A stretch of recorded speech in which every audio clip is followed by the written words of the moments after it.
በስመ አብ ወወልድ ወመንፈስ ቅዱስ አሐዱ አምላክ። በስመ አብ ወወልድ ወመንፈስ ቅዱስ አሐዱ አምላክ። በስመ አብ ወወልድ ወመንፈስ ቅዱስ አሐዱ አምላክ አሜን።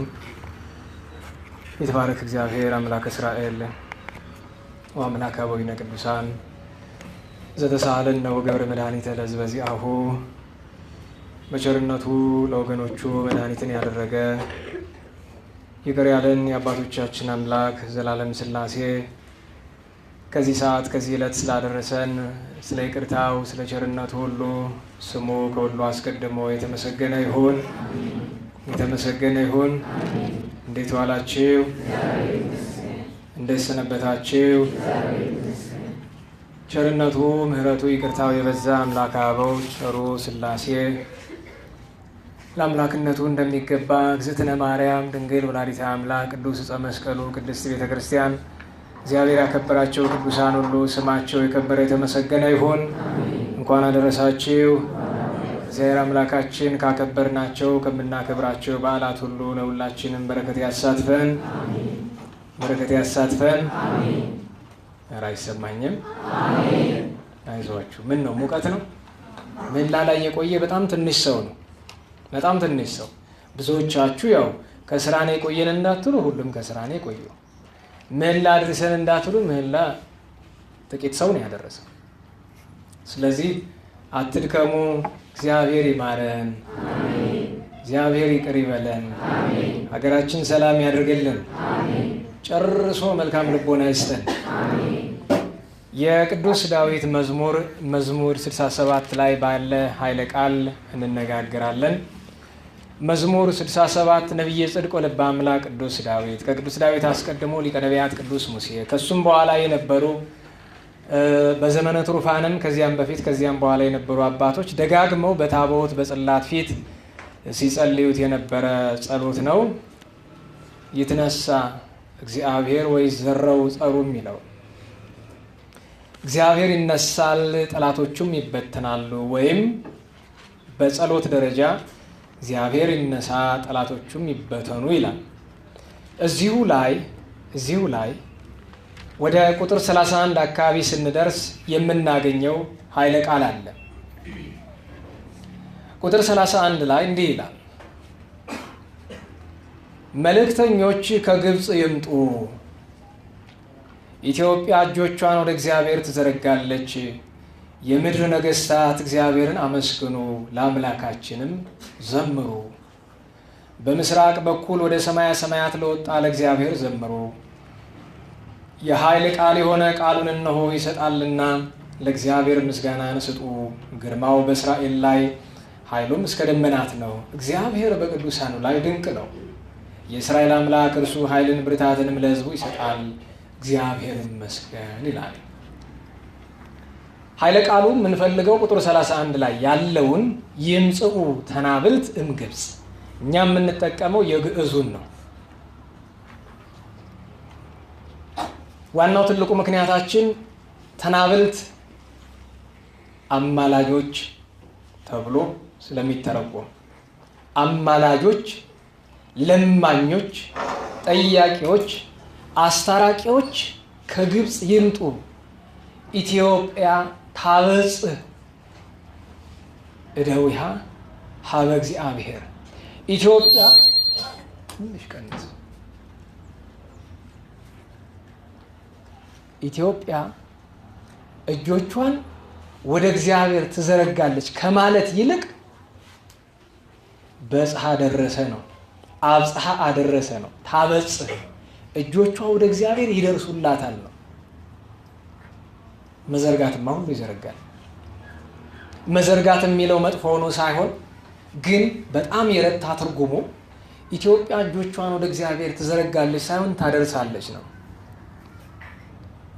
ስለዚህ ርዕሳችን የሚሆነው ይምጽኡ ተናብልት እምግብፅ፣ ከግብፅ አማላጆች ይምጡ፣ ከግብፅ አስታራቂዎች ይምጡ፣ ከግብፅ ለማኞች ይምጡ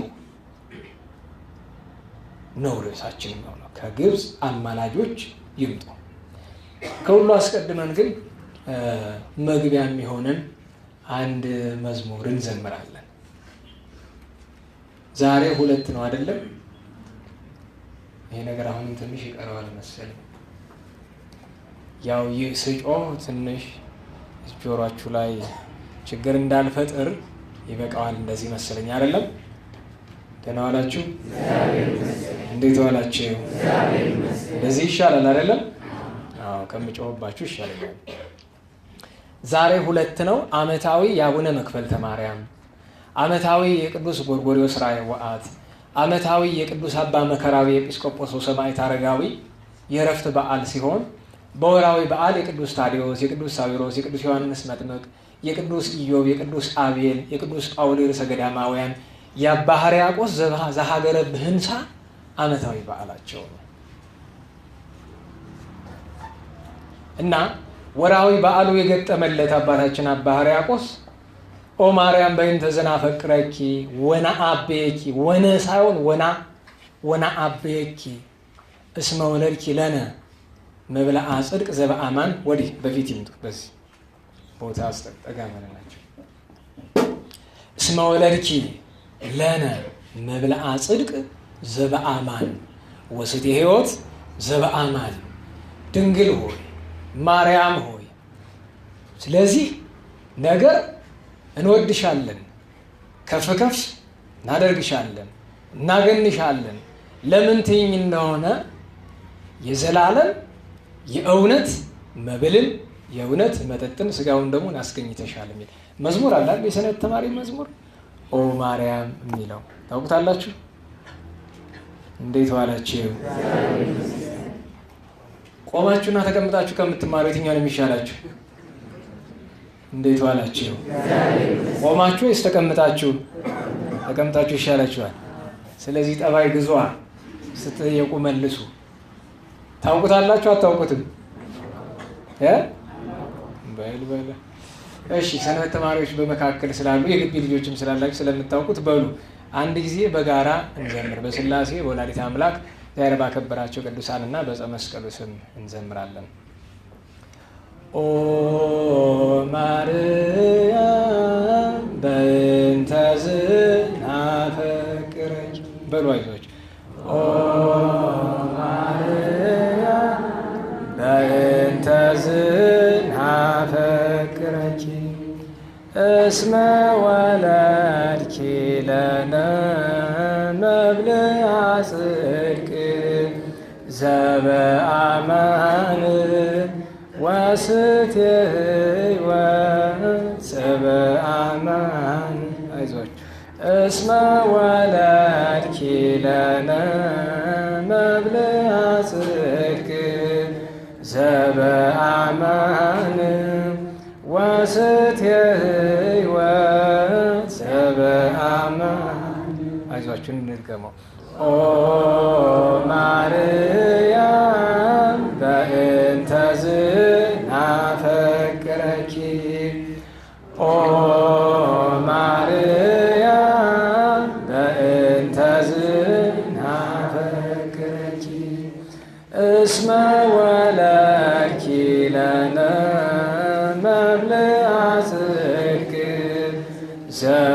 ዘበአማን ወስቴ ሕይወት ዘበአማን። እስመ ወለድኪ ለነ መብልዐ ጽድቅ አይዞች ዘበአማን ወስቴ ሕይወት ዘበአማን። ሶስተኛ ኦ ማርያም በእንተ ዝናፈቅረኪ ኦ ማርያም በእንተ ዝናፈቅረኪ እስመ ወለድኪ ለነ መብልዐ ጽድቅ ዘበአማን ወስቴ ሕይወት ዘበአማን። ስለ ዝማሬው ወላዲተ አምላክን ለድነት የሰጠን አምላከ አበው ስሙ የከበረ የተመሰገነ ይሁን፣ የተመሰገነ ይሁን። አትስነፉ እናንተ። አንድ ጊዜ ለቀም ማድረግ ነው እንጂ አንድ ጊዜ ሲዘመር ከሰማችሁ በኋላ ለምን ትደነዝዛላችሁ? በእኛ ስራ አንድ ሰው በእንግድነት ሲመጣ መጀመሪያ የሚሰጠው ምክር ምንድን ነው? ነቃ በል ነው የሚባለው። ደህና ዋላችሁ። ሰው ነቃ ማለት አለበት። ንቁ መሆን አለባችሁ። ፈጣን ልክ እንደ እናታችን እንደ ቅድስት ጣቢታ።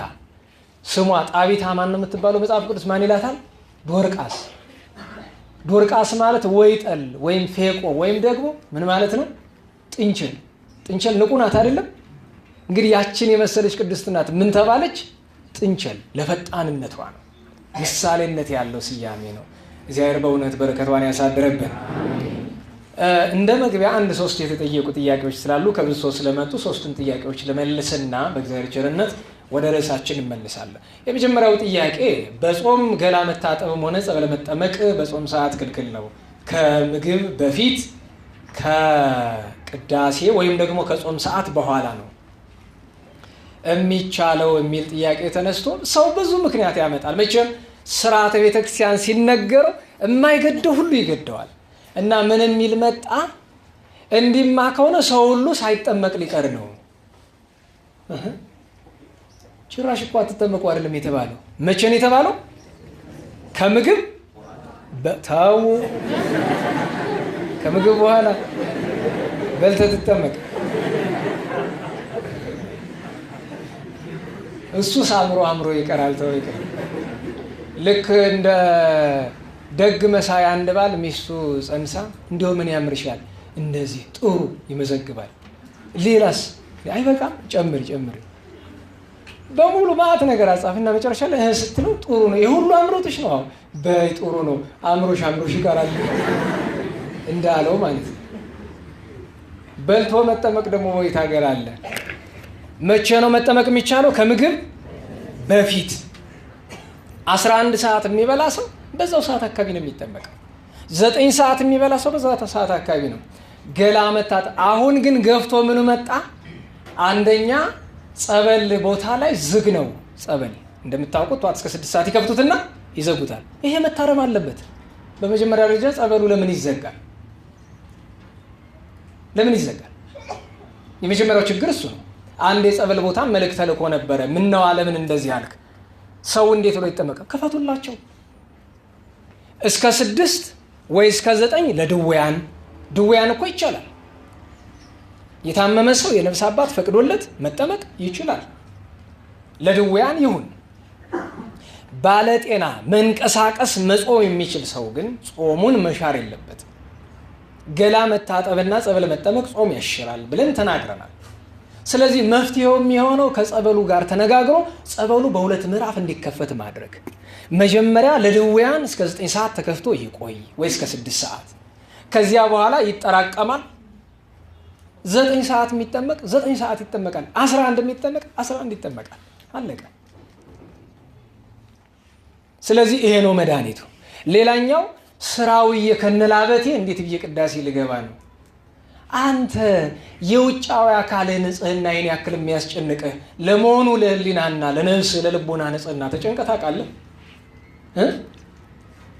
በመጀመሪያ ደረጃ ገላህን ታጥበህ ብታስቀድስ ጥሩ ነው። ይህንን ካሰብክ በዋዜማው ታጥብ፣ ማታ ታጥበህ ተኛ። ከዛ በኋላ 6 ሰዓት ላይ ታጥበህ ራስህን አርክተህ ውሃን በቆዳ ጠጥተህ እንዴት ብለህ ነው ቅዳሴ የምትገባው? እግዚአብሔር ገላህን ስላልታጠብክ ቅዳሴ እንዳትገባብኝ ይልሃል አለ። ነፍስህን እንድታጠብ እንጂ ስጋህን እንድታጠብ የሚያስገድድ የመጽሐፍ ቃል አለ ለመሆኑ? እንደው እስኪ ጥያቄ ልጠይቃችሁ። እንዴት ዋላችሁ? ጌታችን የጥምቀት ከመጠመቁ በቀር ገላውን ታጠበ የሚል መጽሐፍ ቅዱስ ቃል ታውቃላችሁ?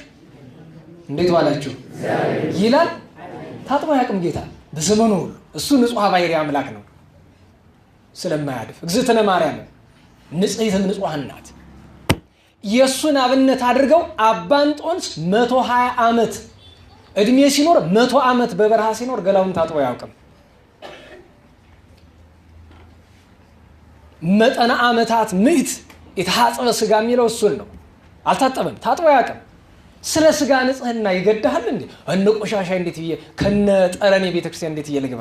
አረ የኃጢአት ጠረንህን ባየው እንዴት እንደሚከረፋ እንዴት እንደሚከፋ እሱ ያሳስብሃል፣ እሱ ያስጨንቀሃል።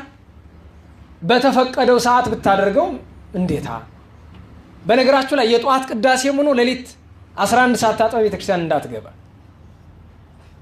ምን ጊዜም ቢሆን ለቅዳሴው ክብር ማድረግ ከፈለክ በዋዜማው ምሽት ላይ ታጠብ። በቃ አለቀ። ከዛ በኋላ የለም። ከ3 ሰዓት በኋላ ምግብ እንደተከለከለው ከምሽት 3 ሰዓት በኋላ መታጠብም ተከልክሏል። የለም። ይሄን ያዙልኝ። ሊያስጨንቅ የሚገባው እሱ ነው። ነገር ግን ያልተከለከሉ የምንታጠባቸው ክፍሎች አሉ። እጅና እግር፣ ፊት፣ እነዚህን መታጠብ ይችላል። ፊት ግን የሚቆርብ ሰው አይታጠብም። እጅህን እርግፍ እርግፍ አድርገህ ፊትህን መጠራረግ ነው። የምትቆርቡ ከሆነ ፊታችሁን እጃችሁን አስነክታችሁ እርግፍ አድርጋችሁ ከዚህ ከአፍ ጀምሮ ፊታችሁን መጠራረግ ነው። እጅና እግር ግን በየትኛውም ጊዜ አልተከለከልም። ለምንም ነገር የሚቆርብም ይሁን የሚያስቀድስ ይሁን እጁን እግሩን ይታጠባል። በቃ በእግርህ ለምትረግጠው ነገር እግርህን ንጹህ አድርግ። በእጅህ ለምትነካቸው ነው አያተ ቅድሳትና የጸሎት መጻሕፍት እጅህን ታጠብ። አለቀ። ፊትህን አጽዳ። ሌላውን ከቅዳሴ በኋላ ትታጠባለህ። የቅዳሴውን ክብር እፈልጋለሁ ካልክ ደግሞ ሰንብት። በማታስቀድስበት ቀን ታጠብ። በመጀመሪያ ደረጃ እኔ የዚህ ዘመን ትውልድ ክፉን ቀን አያምጣ እንጂ ውሃ ቢጠፋ መጀመሪያ ተልታችሁ የምትሞቱ እናንተ ናችሁ። በየቀኑ የምትታጠቡ። እኔ በየቀኑ መታጠብ ኃጢአት ነው እያልኩ አይደለም፣ ግን የሚመከር ነገር አይመስለኝም። አንደኛ አለመታጠብ ሰውነት ጥቂት ሲያድፍ የሚሰማ የምቾት ማጣት ልትለምደው ይገባል። በየቀኑ የምንታጠበው በእውነት ለእግዚአብሔር ንጹህ ሆኖ ለመቅረብ አይደለም። ምክንያቱም የስጋ የውጭ እድፍ መታጠብ በእግዚአብሔር ፊት ምንም ቁም ነገር የለው። እግዚአብሔር ልብህን፣ ሰውነትን፣ ህሊና እንድታጠብ እንጂ ገላ እንድታጠብ አይደለም የሚፈልገው። እሱ ያንተ ምርጫ ነው። በየቀኑ መታጠብን ያልመክርም። ቢቻል ከ7 ቀን በፊት ምን ሊያደርግ የተለየ በጣም ላበት የሚያንጠፈጥፍ ስራ ያለው ሰው ካልሆነ በቀር ምን ያደርጋል? እኛን ያሳደጉን የኔታ በአመት 1 ቀን መስከረም 1 ይታጠባሉ። እሱ ምክንያት አላቸው። ጳጉሜ 6 ለመስከረም 1 በአመት 1 ቀን ይታጠባሉ። ያችን ቀን ምክንያቱም ህጽበተ ስጋ ለህጽበተ ነፍስ፣ ምድራዊው ንጻት ለሰማያዊው ክብር አብነት እንዲሆን መስከረም 1 ቀን የአዲሱ ዓመት መጀመሪያ የመንግስተ ሰማያት ምሳሌ ናትና ያችን ቀን ገላቸውን ታጥበው ነጭ ልብሰው ይላሉ። ከዛ ውጭ የለም። በቃ እንደነሱ አድርጎ ደግሞ አለ ዓመት ብትቆይ መቼም እዛው ያው ሰው ጋር መቆም አትችልም። የሚገርማችሁ ነገር ከነኔታ ጋር ቁጭ ብለን አብረን ያደገን በቀኝ አቁማቸው አብረው ያሳደጉን እኔ ጠረን ሸቶኝ ያቀምሳቸው ጋር ደጋግሜ እናገራለሁ። የሰው ልጅ መሽተት ያለበት ውሃ ነው አይደል? የውሃ ሽታ ታውቃላችሁ? እንዴት ዋላችሁ? የውሃ ሽታ ታውቃላችሁ? ውሃ ለመሆኑ ይሸታል? ምኑ ይሸታል ደግሞ? አንተ ውሃ የሚሸት እንትኑን ነው ከአንግረብ የሚልኩት። እሱማ ችግር ስላለው ነው የሚሸት። ዝም ብሎ የእግዚአብሔር ውሃ አይሸትም እኮ፣ ጠረን የለውም እኮ። በቃ አንተ ምንም መሽተት የለብህም። ቤተ ክርስቲያን ገብተህ ስትወጣ እጣን ሽተት አለቀ። ሳምንት ስለሽቱት ስለተናገርኩ አልደግመውም። ለሁሉም ከዚህ ከገላ መታጠብ ጋር ያለው ነገር አንዱ ይሄ ነው። ሁለተኛው የመጣው ጥያቄ ይሄ ትንቢት ጉዳይ አሁንም ልትተውን አልቻላችሁም። ተውን ብንል ልትተውን አልቻላችሁም። ቀጥሎ የሚነግሰው ንጉስ ማን ነው? ጠቅላይ ሚኒስትር ከሞተ ምክትሉን የሚተካል። በቃ ምክትሉ ይሆናል። በየፌስቡኩ፣ በየቴሌግራም ግሩፑ፣ በየዋትስአፕ ግሩፑ የዮሐንስ ራዕይ የሚል ግሩፕ ውስጥ አላችሁ? ደህና ዋላችሁ? የዮሐንስ ራዕይ የሚል ግሩፕ ውስጥ ያላችሁ አላችሁ? ምንድነው ዓላማው? ምንድነው ተግባሩ? እኔ የሚገርመኝ ነገር መጽሐፍ ምን አለ? ኢትበሉ ለጌሰን ስለ ነገ ሳምንት ስለ ቅዱስ አቡፋና የተነጋገረን ስለ ነገ እንዳንመራመር እኮ ነው። ነገ የማን ነው? ንገሩኝ። ነገ የማን ነው? እኛ ነገን የማወቅ ግዴታ አለብን? ነገ እኮ እግዚአብሔር ነው። ለአንተ የተሰጠ ዛሬ ነው። ነገ ስለሚነግሰው እኔ የሚገርማችሁ ነገር ነገ ስለሚነግሰው ንጉስ እያሰብክ ለምንድን ነው በህልም ቅቤ የምትጠጣ? ለምን ሰዓት ገባም ዝም ብለህ? አንዳንዶቹ እሱማ ቴዎድሮስ የሚባል ንጉስ አይነግስም ብሎ አስተማረ ይላሉ። ብያለሁ? አይነግስም ብያለሁ? እኔ ምን አውቃለሁ? እንዴት እያይነግስም እላለሁ? ይነግሳል እንዳለን ማን አማክሮኝ? ማን ነገሩኝ? አይነግስም እንዳለን የታውቄ ነኝ? ስለ ነገ ምን አውቃለሁ? ላውቅ የምችለው አባቶች ድንገት በተባራሪ ለኔ ባይገባም በተባራሪ የሚመጡ መልእክቶች አሉ። አልፎ አልፎ ለህዝብ እንዲደርስ ሲባል ስትደርሰኝ እሷን ልወረውር እችላለሁ። እሱ ስለ ነገ ማወቅ አይደለም። ችግር እንደሚመጣ ለማወቅ ትንቢተኛ መሆን አይጠይቅም። እና አሁን ደግሞ ምን ተጀምሯል? ምዝገባ። የሚገርባችሁ ነገር የምዝገባውን ኮድ ላንብብላችሁ። አንድ ሰው ነው የላከልኝ በቴሌግራም ምዝገባ ተጀምሯል እና ልመዝገብ ወይ? ይኸውላችሁ የመመዝገቢያ ቅጽ ይላል። እንግዲህ ይሄ በዚህ ቅጽ ተመዝግቦ እንጂ የቴዎድሮስ ወታደር ለመሆን ይሁን የት ለመድረስ እንደሆነ አልገባኝም። ሙሉ ስም ከናያት፣ ስልክ ቁጥር፣ መኖሪያ ሀገር፣ መለያ ኮድ ይላል። ምንድን ነው መለያ ኮድ? እንደ ኮምፒውተር አይፒ አድሬስ ሊሰጡን ፈልገው ነው ወይስ ሃይማኖት የሆነ ምንድን ነው መለያ ኮድ? የሰው ልጅ ነው መታወቂያ ቁጥር ሊሰጡን ነው። ከዛ አንድ ቃል ለምሳሌ ሰማያዊ ተስፋ ወይም የሚል 6 ዲጂት ቁጥር አምጡ።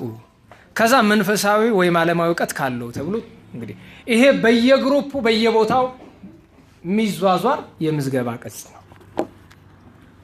እኔ አንድ እውነት ልንገራችሁ። አንዲት እውነት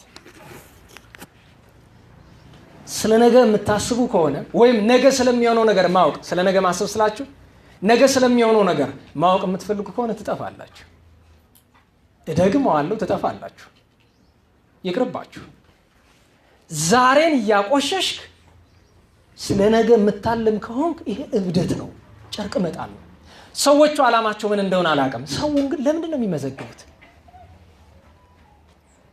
ምናልባት ለነፍስ አባት ሊያስረክቡ ከሆነ እሰየው፣ እሺ ይሁን፣ ግን አይመስልም። ምናልባት ጉባኤ ለማዘጋጀት አይመስልም። ለምንድን ነው እንደዚህ የሚደረገው? እኔ ይቅርታ አድርጉልኝ፣ ምንም ነገርን ከመሬት ተነስቼ መቃወም አልፈልግም። ግን ይሄ ስለ ነገ የምታለሙት ነገር ምን አለ ትንሽ ገታ ብናደርገውና ንስሐ ብንገባ። እንደው መጽሐፍ ምን አለ? እንዲሁ ዮሐንስ ወንጌል የማቴዎስ ወንጌል ምዕራፍ 3 ቁጥር 1 እና ቁጥር 2 ላይ ምንድን ነው የሚል? እስቲ አብረን እንበል። ነስሑ በሉ እስቲ። እስመ ቀርበት መንግሥተ ሰማያት። አማርኛውን ንገሩኝ እስኪ። ይህ አይደል መድኃኒታችን? ወረድ ብሎ ምን ይላል? ወረድ ብሎ ምን ይላል? ምሳር ወይም መጥረቢያ በእያንዳንዱ ዛፍ ስር ተቃጥቷል፣ ለንስሐ የሚገባ ፍሬን የማያፈራ ሁሉ ምን ይላል? ይቆረጣል ተብሏል። ይህ አይደል እንዴ? ለንስሐ የሚገባውን ፍሬ አፍራ። ከዚያ በኋላ አባዘ ወንጌል ይነሳሉ፣ አባዘ ወንጌል ይመጣሉ፣ እንትና ይመጣል፣ እንትና ይወለዳል። ተው፣ የምታውቀው ነገር። በነገራችሁ ላይ አንድነት ጨምሬ ልንገራችሁ። ስለ አባዘ ወንጌል ከእውነቱ በተጨማሪ ብዙ የተቀላቅሎ የሚወራ ነገር አለ። ብዙ ፈጠራ ተቀላቅሎ የሚወራ ነገር አለ። የእሳቸው ደግነት አንድ ወገን ነው። የእሳቸው ደግነት፣ የእሳቸው የእግዚአብሔር ሰውነት እንዳለ ሆኖ ግን በእሳቸው ስም የሚደረግ መነገድ ግን አለ። ከዚህ በኋላ ባካችሁ እንዲህ ሊሆን ነው እንደሚለውን ነው የሚለው አንዴ ሰምተናል እኮ ምን እንደሚሆን ሰምተናል። በቃ መከራ መጥቷል አለ። አልመጣም እንዴ? ከዚህ በላይ ምን እንሆን? እኛን ስላልታረድን ነው? የታረዱ ወገኖቻችን ዘመዶቻችን አይደሉ? ነገ የተደገሰው ድግስ ገንፍሎ ሲወጣ እኔ ይገርማችኋል። እኔ ቅድም ስራ ቦታ እየተናገርኩ ነበረ። ይቺ አንዲት ገና የአእምሮ ንፍጧን ያልጠረገች አንዲት ሴት ነፍጠኛ ፍቱ ምናምን ስትል የነበረችው ማለት ናት። አስገረማችሁ እንዴ? እዚህ ጎንደር ከተማ እንደሱ ይባል አልነበረም? ቅማንትና አማራን አላፋታችሁም? እንዴት ዋላችሁ? ቅማንትና አማራ ጎንደር ውስጥ አልተፋታም? እና ታዲያ አንተ እየሰራው የእሷ ንግግር ይገርምሃል እንዴ? ለምንድን ነው እሷን የምትወቅሳት? እና ታሳዝናለች ከዚህ አይነት የህሊና ዝቅጠት ውስጥ መድረሷ። በእሷ ምክንያት የእሷ የምትኖርበት ማህበረሰብ መወቀሱ ያሳዝናል። ኢትዮጵያ ውስጥ በሁሉም አካባቢ ያለ ህዝብ በራሱ ደግ ነው ከነክፋቱ። ስለዚህ እናስተውል። እየነደደብን ያለው እሳት ውሎ አድሮ የሚያመጣብህን አታውቅም ወንድሜ። አማላጆች ከግብፅ ይምጡ ነው ርዕሳችን፣ እንዳትረሳው። ስለዚህ ይሄን የነገን ነገር ተወት አድርጉትና እባካችሁ ንስሐ እንግባ። እባካችሁ ንስሐ እንግባ። እባካችሁ ንስሐ እንግባ። ይሄ የምትሰሙት ቃል እሳት ሆኖ እንዳይበላችሁ። ምክንያቱም ፊታችሁ ቆሞ የሚናገረው የአንድ ተራ ሰው ወይ በየመድረኩ የምታዩቸው የኔ ብጤ ሰባኪያን ድምፅ አይደለም። ይሄ እግዚአብሔር ድምፅ ነው። ይሄ እግዚአብሔር ቃል ነው። ይሄ እግዚአብሔር አዋጅ ነው። ንስሐ እንግባ። እንደው በቀደም የኔታ ያን ያክል ሰዓት ሲያስተምሩ ስንት ሰው አስተዋለ? እኔስ የሚገርማችሁ በስማ በለው ነው ትምህርቱን የሰማሁት ስራ ቦታ ላይ ሆኜ በስማ በለው። ከዚያ በላይ ምን እንዲነገር ነው የምትፈልጉት? እኔ የሚገርመኝ ነገር የሆነ የዩቲዩብ አካውንቶች አሉ ማለት ሰው ገብቶ የሚያያቸው ሼር የሚያደርግላቸው በቃ የሚያዩት ዝም ብሎ ኮሮና ቫይረስ ለምን መጣ እግዚአብሔር ይወቀው። ኮሮና ቫይረስ እስካሁን ለምንድን ነው ኢትዮጵያ ያልገባ እግዚአብሔር ይወቀው። የገባ ቀንማ አይጣል። ዛሬ 60 ሚሊዮን ጣሊያናዊ ይዘው ታሽገው ቤቱ አይወጣም አይደል? እኛ ጋር ታሽገዋል ብትባል ሲጀምር ምን እንትበላለህ? የትም አትደርስም እኮ። እኛ ጋር ታሽገዋል ብትባል ትውላለህ? አትውልም። እኛ ጋር ኖራችን እንዴት ነው? የሚገርማችሁ ነገር ጣሊያን ውስጥ በእነዚህ ሳምንታት አሁን ወደ 10,400 ምናምን ሰው ተይዟል አይደል? ጣሊያን ውስጥ 10,000 በያዘበት ኢትዮጵያ ውስጥ ስንት እንደሚይዝ ታውቃለህ? 3-4 ሚሊዮን መያዙ አይቀርም። ይህን ማወቅ አለብህ። ሟርት ጥሩ አይደለም። ግን አሁንም መድኃኒቱ ጸሎት ነው። እኔ ምስራቅ ኦርቶዶክስ ላይ ያሉት እናስቀድሳለን፣ ስጋውን ደግሞ እንቀበላለን፣ በዚህ ድል እንነሳዋለን የሚል ገጻቸው ላይ አየሁ። ይሄ ጥሩ እምነት ነው። ጸበል ኮሮና ቫይረስን አያድንም። እንዴት ዋላችሁ? ትናንት ከኤችአይቪ ቫይረስ ሁለተኛው ሰው ዳነ ተብሎ በሳይንሱ ዓለም እየተወራ እናንተ የሕክምና ሰዎች ለነገሩ ይሄ ቴክኖሎጂ ገና እንግዲህ ሜዲሲን ትምህርት ቤት የሚመጣ የዛሬ 30 ዓመት ይሆናል አይታወቅም። ወሬውን ልንገራችሁ ብዬ ነው። ሁለተኛው ሰው በሕክምና ጥበብ ከኤችአይቪ ቫይረስ ነፃ ሆኗል ትናንት። ግን ቤተክርስቲያናችን እስካሁን በሺህ የሚቆጠሩ ሰዎችን ከኤችአይቪ ቫይረስ ነፃ አላደረገችም። ምኑ ድንቅ ነው እሱ። ሁለት እያለ ያላዝናል እንዴ?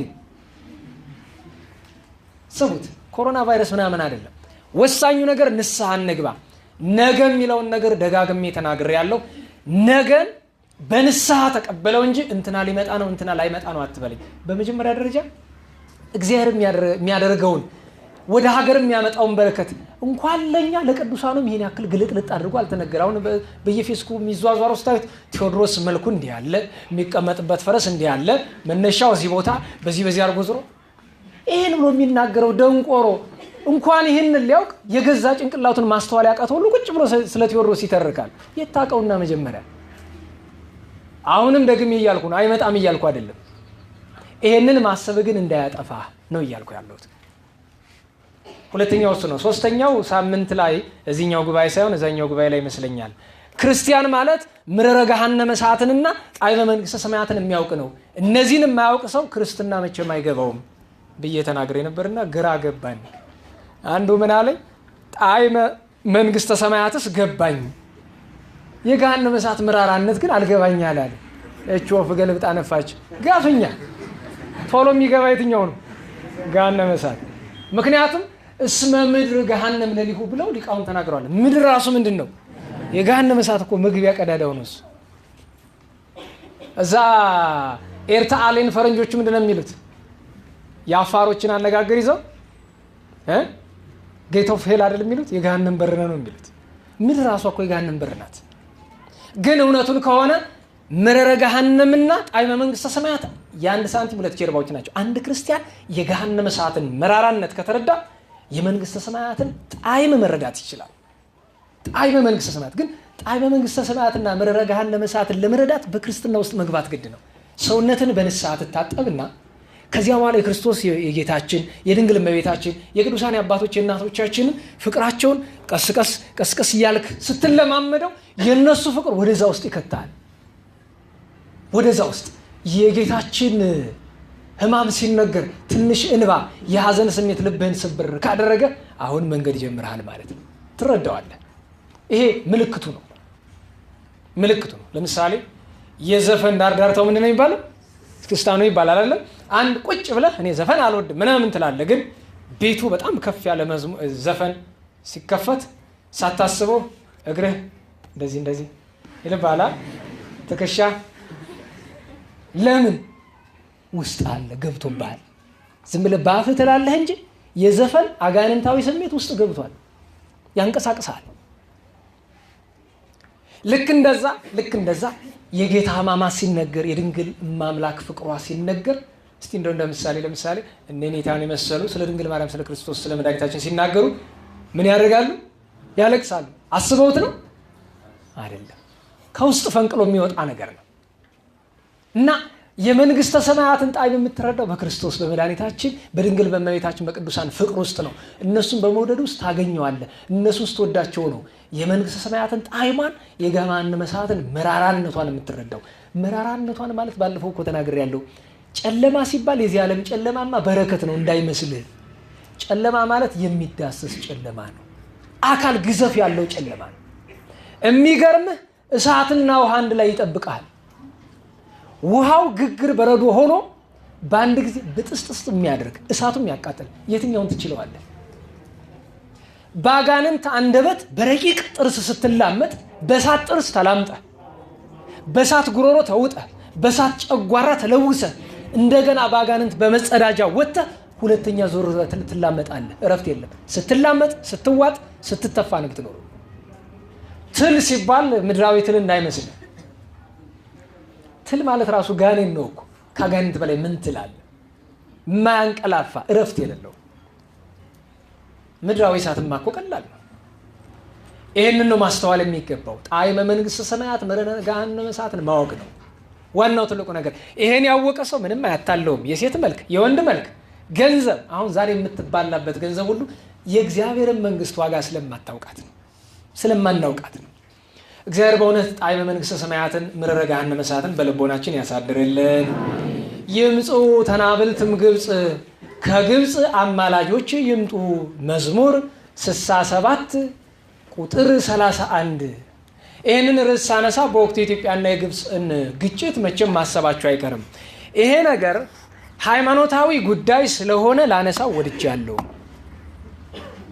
በመጀመሪያ ደረጃ ሁለት ነገሮችን እናነሳ። አንደኛ የግብፅና የኢትዮጵያ ግንኙነት በዘመናት ታሪክ ባጭር ምን ይመስላል፣ ሁለተኛ አሁንስ የሚለውን እንመልከት።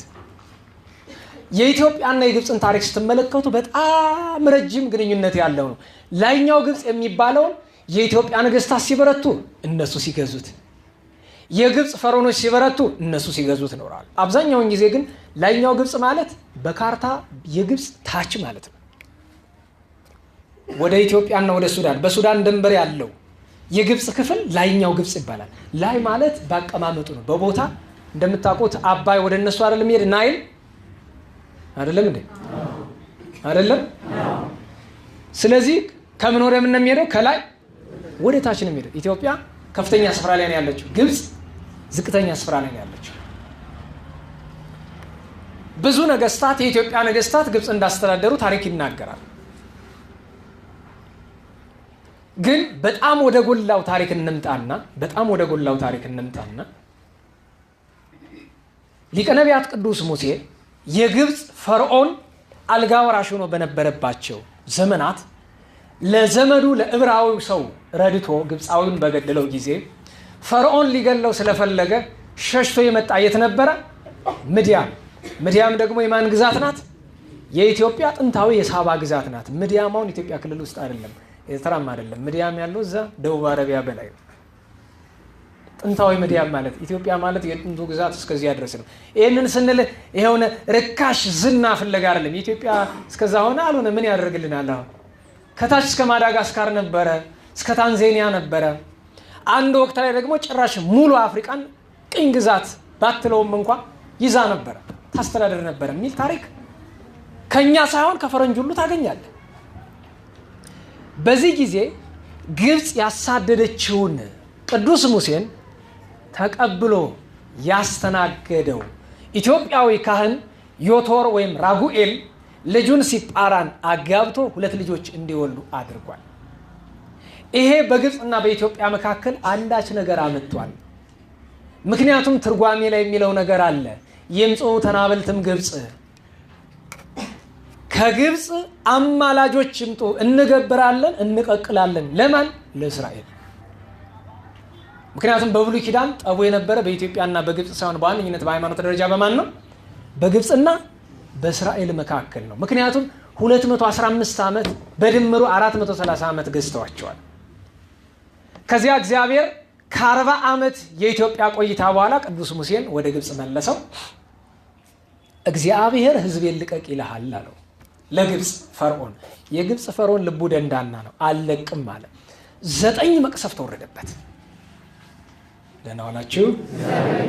ምንድን ወረደበት? 9 መቅሰፍት ወረደበት። 9 መቅሰፍት። በ10ኛው ሞተ በኩር ታዘዘ። በግብፅ ምድር በኩር የሆነ ሁሉ ተገደለ። ቀሳፊ መልአክ ወርዶ አጠፋቸው። ያን ጊዜ ለቀቀ። በዚህ ሰዓት ነው ይምፁ ተናብልትም ግብፅ፣ ከግብፅ አማላጆች ይምጡ፣ አስታራቂዎች ይምጡ። ምን ይበሉ? እንገብራለን እንቀቅላለን ይበሉ። ለማን? ለእስራኤል። ምክንያቱም እስራኤል የማን ህዝብ ስለሆነ ንገሩኝ። ኧረ አይሰማም። ለእግዚአብሔር ህዝብ አሕዛብ ይገብሩ ዘንድ ተገባል። ህዝቡ ግን ለእግዚአብሔር የተገባ ከሆነ ያኔ በሊቀ ነቢያት ቅዱስ ሙሴ መሪነት የተገባ ነበረ። እንገብራለን እንቀቅላለን ይበሉ፣ አማላጆች አስታራቂዎች ተልከው ይምጡ ብሏል። እስራኤል 40 ዘመን ቆዩ። ከዚያ በኋላ ምድረ ርስት ገቡ። በግብፅና በእስራኤል የነበረው ለጊዜውም ቢሆን ተዘጋ። ከዛ በኋላ በሌላ ታሪክ ይከፈታል። እሱን እንተው። ከፈርዖን ኒካኦ ጋር ያለውን ታሪክ ሌላ ጊዜ እናነሳለን። ወደ ኢትዮጵያና ወደ ግብፅ ግንኙነት እንምጣ። ሐዲስ ኪዳን ተጀመረ። ሐዲስ ኪዳን ከተጀመረ በኋላ የመጀመሪያውን ክርስትና ከግብፅ ቀድማ ማን ተቀበለች? አረ እንዴት ዋላችሁ? ደከማችሁ እንዴ? ክርስትና መጀመሪያ ከግብፅ ነው። ግብፅ ነው ኢትዮጵያ ነው የገባው። ኢትዮጵያ በ34 ዓመተ ምህረት፣ ግብፅ ግን ከ50 እስከ 60 ባለው ነው የገባ። ያ ማለት ኢትዮጵያ ከግብፅ በትንሹ ከ25 እስከ 35 ዓመት ቅድሚያ አላት። ክርስትናን አስቀድማ ታውቃለች። ኋላ ግን ጃንደረባው ባኮስ እምነቱን አስተምሮ ጥምቀቱን አጥምቆ ክህነት ቁርባን አልነበረምና ክርስትና ኢትዮጵያ ውስጥ በአካባቢው ብቻ በአክሱም አካባቢ ሆኖ እየተዳከመ ሄደና በ4ኛው ክፍለ ዘመን ፍሬምናጦስ ቅዱስ ፍሬምናጦስ ወደ ግብፅ ሂዶ፣ በነገራቸው ላይ ልብ በሉ፣ ፍሬምናጦስ ግብፃዊ አይደለም። ፍሬምናጦስ በትውልድ ግሪካዊ፣ በኑሮ እኩሌታውን ሶሪያ እኩሌታውን ህንድ የኖረ ሰው ነው። ጵጵስና አምጣ ሲባል ወደ ዘመዶቹ ወደ ህንድ ወይ ወደ ሶሪያ ወይ ደግሞ ወደ ግሪክ መሄድ አይቀለውም ነበረ? እንዴት ዋላችሁ? እንደ ዘመኑ ቢሆን የት ይቀለው ነበር? ወደ ወገኖቹ መሄድ ይቀለዋል። ምን ሶሪያ ከግብፅ ምን ያህል ትርቅ ብላችሁ? ለመርከብ ጉዞ ህንድም የተመቸች ናት። እሱ ግን የት ነው ሄደው? ግብፅ። ማን ነበር የዛኔ? ቅዱስ አትናቴዎስ ሐዋርያዊ ነበረ። እዛ ሄደ። የኢትዮጵያ ሰዎች እኮ እንዲህ ሆኑ፣ ስለዚህ ክህነት መስዋዕት ያስፈልጋቸዋል እና ጳጳስ ሹምላቸዋል። አይ ቋንቋቸውን የሚያውቅ ባህላቸውን የለመደ ደግሞ ቅዱስ አትናቴዎስ ዘመዶች የልሹም አላለም። አንተ አንደኛ ቋንቋቸውን ታውቃለህ፣ ሁለተኛ ባህላቸውን ታውቃለህ፣ ሶስተኛ ለነሱ ብለዚህ ድረስ ደክመሃልና ለአንተ ይገባል፣ መንፈስ ቅዱስ አንተን መርጧል ብሎ ቅዱስ አትናቴዎስ ሰላማ ብሎ ፍሬምናጦስን አቡነ ሰላማ ብሎ ሾሞ ላከው። ይሄኛው ግንኙነት ታሪካዊውን የገዥ ተገዢ ታሪክ ወደ እምነት አመጣውና ኢትዮጵያውያን ምን ማለት ጀምርን? እስቲ አብራችሁ በሉ። እስክንድሪያ እናቴ በሉ እስቲ። ቅዱስ ማርቆስ አባቴ። ለ1600 ዓመታት ያክል ኢትዮጵያውያን እምነታችሁ ምንድነው ሲባሉ ምንድነው የሚሉ? ኦርቶዶክስ ተዋሕዶ እስክንድሪያ እናቴ ማርቆስ አባቴ ነው የሚሉ የዋሃን ኢትዮጵያውያን የዋሃን። ከዚያ ሰለስቱ ምዕት በ325 ተሰበሰቡ። ፍትሐ ነገሥት 20 አንቀጾች ተጻፉ። በ6ኛው ክፍለ ዘመን ተንኮለኛ ግብፅ ብድግ አለና ፍትሐ ነገሥት ላይ ኢትዮጵያውያን ከገዛ ሰዎቻቸው ጳጳሳትን እንዳይሾሙ ብሎ ጻፈበት። ያ ወደ ኢትዮጵያ መጥቶ ተተረጎመና ሕግ ሆኖ እኛ ጋር ተቀመጠ። ልብ በሉ፣ የጻፈው አንድ ግብፃዊ ነው። ግለሰብ እንዳይመስላችሁ ግን በቡድን ተመክሮ አንድ ግለሰብ ያን ያክል መጽሐፍ ላይ ያስገባል በመብቱ ብላችሁ አትጠብቁ። አንድ ልጠይቃችሁ እስኪ። ኢትዮጵያ ለ1600 ዓመት ጳጳስ ከየት ነው ስታስመጣ የነበረ? ነገሩኝ። አይሰማም? ይሄ ነገር ግብፃውያን ክፋተኛ ስለነበሩ ወይስ እግዚአብሔር ስለፈቀደ ይመስላል? ይሄን እንዳትረሱት። መቼም በማን ፈቃድ ነው? ሰዎች ለክፋታቸው የሚያደርጉትን እግዚአብሔር ለኪነ ጥበቡ ይጠቀምበታል። ኢትዮጵያውያን ጳጳሳት እንዳይኖሩ እግዚአብሔር ፈቃዱ ነበረ በእነዚህ ዘመናት። ይሄ ምንም ጥያቄ ያለው ነገር አለ። ግብፃን ስለተነኮሉ አይደለም። አቡነ ተክለ ሃይማኖትን ያክል፣ አቡነ ሀብተ ማርያምን ያክል፣ አቡነ ኢየሱስሞአን ያክል፣ አቡነ ሳሙኤልን ያክል፣ 7ቱን ሳሙኤሎች ያክል ስንት ቅዱሳን ሲነሱ እግዚአብሔር ሆይ አረ ጳጳሳትን ከኛ ሹምልን ብለው ለምነውታል? እንዲህ የሚላለ የለም። ምን ስለሆነ ፈቃድ እግዚአብሔር እንደሆነ ያውቃሉ። በቃ አንድ ወቅት ላይ ጌታችን መጡ። አቡነ ተክለ ሃይማኖትን ጵጵስና ሰጣቸው። ኢትዮጵያ ውስጥ ጳጳስ አልነበረም በወቅቱ። አገልግሎቱን ሲሰጡ ከቆዩ በኋላ ግብፃዊ ጳጳስ ሲመጡ እሳቸው አልፈልግም ብሎ ጵጵስናውን ወደ ወረወት ነው ገዳማቸው ይገቡ። ምክንያቱም በሌለበት ሰዓት መንፈስ ቅዱስ ሾማቸው ሰርተዋል። በቃ ይሄ እግዚአብሔር ፈቃድ ነው። የእግዚአብሔር እንደው በእውነቱ ለምሳሌ እንደው መጥቼ አንተን በጥፊ ባቀምስህ ፈቃድ እግዚአብሔር ሊሆን ይችላል አይደል? የኔን ክፋት ግን ይቀንሰዋል። ለና ዋላችሁ ሰይጣን እኛን ይፈትነናል አይደል? መፈተናችን የማን ፈቃድ ነው? ንገሩኝ እንጂ። ግን ይሄ ሰይጣንን ክፋት ያስቀረዋል? አያስቀረውም። የግብፃውያንን ክፋት ግን አይቀንሰውም። ለ1600 ዓመት ያክል በእጃዙር ቅኝ ግዞት የገዙንን ግን አይቀንሰውም። ፈቃድ እግዚአብሔር ግን ፈቃድ እግዚአብሔር ነበር። የአምላክ ኪነ ጥበብ ነበር። እሱ ብቻ እንዳይመስላችሁ። ለምሳሌ ካልተሳሳትኩ በ11ኛው ወይ በ12ኛው ክፍለ ዘመን ላይ ጳጳስ ሲልኩ ማን እንደላኩ ታውቃላችሁ? አክሊል ያደረገ ካባ የለበሰ ግን በክርስትና ስም የሚጠራ ግን ደግሞ ውስጡ ምን የሆነ እስላም። ደህና ዋላችሁ። መጥቶ ኢትዮጵያ ውስጥ 4 መስጊድ ሰርቶ ሄዷል። ምንድነው ግን ሰውየው? ጳጳስ። ከየት የተላከ? ከግብፅ። እዚህ ላይ ደግሞ አንድ ጥንቃቄ እናድርግ። ከግብፅ የሚመጣው ጳጳስ ሁሉ መጥፎ ነው ብላችሁ እንዳታስቡ። 111 ጳጳሳት ከግብፅ መጥተዋል። አብዛኞቹ ደጎች ነበሩ። ቋንቋ አያውቁም። ብዙ በስብከት ወንጌል ብዙም አይደሉም። በጣም የምናደንቃቸው ሰላማ ከሳቴ ብርሃንን፣ በጣም የምናደንቅ አባ ገብርኤልን፣ በጣም የምናደንቅ አባ ያዕቆብን፣ በጣም የምናደንቅ ሰላማ ካለ ብርሃነ አዜብን፣ እና አቡነ በርቶሎሜዎስን፣ እና አቡነ ማርቆስን፣ እና አቡነ ክርስቶዶሉን ወይም ክርስቶስ ደወሉን እንዲህ የመሳሰሉ የሚደነቁ አባቶች ነበሩ። የሌሎችን ታሪክ በብዛት ማግኘት አይቻልም። እሱ ብቻ አይደለም። እኛ ጳጳስ ለማግኘት ሁልጊዜ በግመልና በዝሆን ወርቅ መጫን ነበረብን። ወርቅ እየተጫነ ወርቁ ለማን ይመስላችኋል? ለቤተክርስቲያን እንዳይመስላችሁ፣ ለግብፁ ከሊፋ ነው የሚሰጠው። እያንዳንዱ ጳጳስ የሚሾመው ከሊፋው ሲፈቅድ ነው። የእስላሞቹ ከሊፋ ሲፈቅድ ነው ጳጳስ የሚሾመው። እንዲህ የተገዛች ግን ቤተክርስቲያናችን የ1600 ዓመት ታሪኳን ስትመለከቱት በጣም ልዕልና ያለበት ነው። መውደቅ መነሳት ቢኖርም በጣም የተቀደሰ ዘመን ነበረ። ይምጽኡ ተናብልትም ግብፅ፣ ከግብፅ አማላጆች ይምጡ የተባሉ ጳጳሳቱ ናቸው። አማላጆች ይምጡ። አማላጆች ስለምን ተባሉ? አንድም ስለ ክህነታቸው፣ ሁለትም እነሱ በሚሰጡት ክህነት ነው የእኛ አባቶች አገልግሎት አገልግለው ህዝቡን ከእግዚአብሔር ጋር የሚያስታርቁት። ከግብፅ አማላጆች ይምጡ ተባለ። ሌላ በአጼ ዳዊት ዘመነ መንግስት ግማደ መስቀሉን ያመጡት አባት ያን የሚሰበክ ምስባክ ነው። አማላጆች ከግብፅ ይምጡ የተባሉ አስታራቂዎች። እዚያ ያለውን ሊቀ ጳጳሳት ከሊፋው የእስላሞቹ ንጉስ አስሮ አሰቃያቸው። ልብ በሉ እንግዲህ አሰቃያቸው። ምን ስለሆኑ? ክርስቲያን ስለሆኑ ብቻ።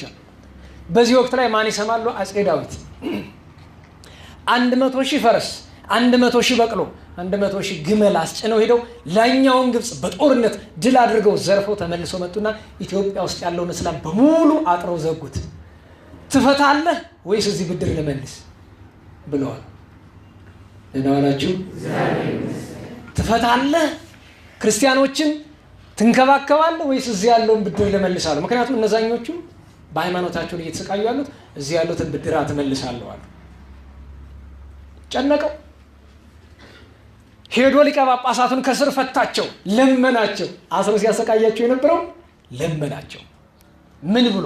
እባክዎ ያስታርቁኝ። ከማን ጋር? ከአጼ ዳዊት ጋር። ኋላ ማን ተጠራ? አባ ሳዊሮስና አባ ዮሐንስ ዘኢየሩሳሌም፣ 2 ደጋግ ቅድስና ያላቸው ጳጳሳት ተመርጠው ወደ ኢትዮጵያ መጥተው ደብዳቤ ይዘው አስታርቀው እዚሁ በተጋድሎ ኑሮ አልፈዋል። አማላጆች ከግብጽ መጥተው ኢትዮጵያና ግብጽ ታርቀዋል። ይምጡ ተናብልትም ግብጽ ከግብጽ አማላጆች ይምጡ ተብሎ የተነገረ አንድም ስለ ጳጳሳቱ ነበረም።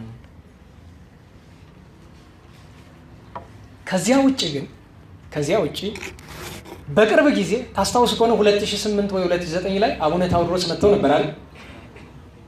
ደህና ዋላችሁ? እንዴት ዋላችሁ? ማን መጥተው ነበረ? አቡነ ታውድሮስ። የማን ፓትርያርክ ናቸው? ንገሩኝ እንጂ። አረ ንገሩኝ። የግብጽ። እዚህ ሀገር ለምንድን ነው የመጡት? መጥተው ምን ሰርተው ሄዱ? እዚህም ነበሩ መንበረ መንግስት። አንዳንድ ጊዜ ብልጥ እንደሆን ይህንን ማነሳላችሁ ለምን መሰላችሁ? ይምፁ ተናብልትም ግብጽ የሚለው ያኔ ጎልቶ ተነግሮ ነበረ። አማላጆች ያኔ በአባይ ምክንያት ኢትዮጵያና ግብጽ እንግዲህ ፉክክር ላይ አይደል የነበሩት። እሳቸው ሲመጡ አንድ የመጡበት ምክንያት አባይ መሆኑን ማወቅም ጥሩ ነው። ሲመጡ ግን ፍትሃዊ አመጣጥ ነበረ ወይ? ኢትዮጵያም ትጠቀም ግብጽም ትጠቀም ነው። በነገራችሁ ላይ የሚያስገርመኝ የግብጽ ክርስቲያኖች ያን ሁሉ ስቃይ እያዩ የሀገራቸው ፍቅር ቅንጣት ታክል አይቀንስም። የኔ ሀገር ናት ነው የሚሉት። ለነገሩ ጥንቱንም የነሱ ነው። መጤው ነው መጥቶ ባሪያ ያደረጋቸው በራሳቸው ጥፋት ቢሆን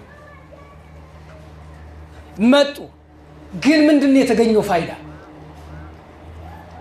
እሱንም ማሰብ ጥሩ ነው። በነገራችሁ ላይ ዝም ብለን እንደምናስበው አይደለም ነገሮች። አክብረን መቀበላችን ጥሩ ነው። ግን በእምነት ጉዳይ ጥያቄ እናነሳ ቢባል ለምሳሌ ከሮም ካቶሊክ ጋር ከምስራቅ ኦርቶዶክሶች ጋር ስምምነት አላቸው። አብረው እስከ መቀደስ ሁሉ ደርሰዋል። ደህና ዋላችሁ? እኛና ግብጽ አንድ ነን የሚባልበት ጊዜ ትንሽ እየተንሸራተተ ነው። ይህንን ማወቅ አለብን። ማስተዋል አለብን። ሌላ ነገር እናንሳ። ስለ ዴር ሱልጣን ምን ያክል ታውቃላችሁ? ኢየሩሳሌም ያለውን ጥንታዊው ከንግሥተ ሳባ ጊዜ ጀምሮ የነበረውን ዴር ሱልጣንን ማን ይመስላችኋል የቀማን? ግብጾች ናቸው። የቀማን የግብጽ መንግስት ነው ወይስ ቤተክርስቲያኗ ሰዎች ናቸው? የቤተክርስቲያኗ ሰዎች ናቸው። አሁን ያሉ መነኮሳትን የሚያሰቃዩ የቤተክርስቲያኗ ሰዎች ናቸው።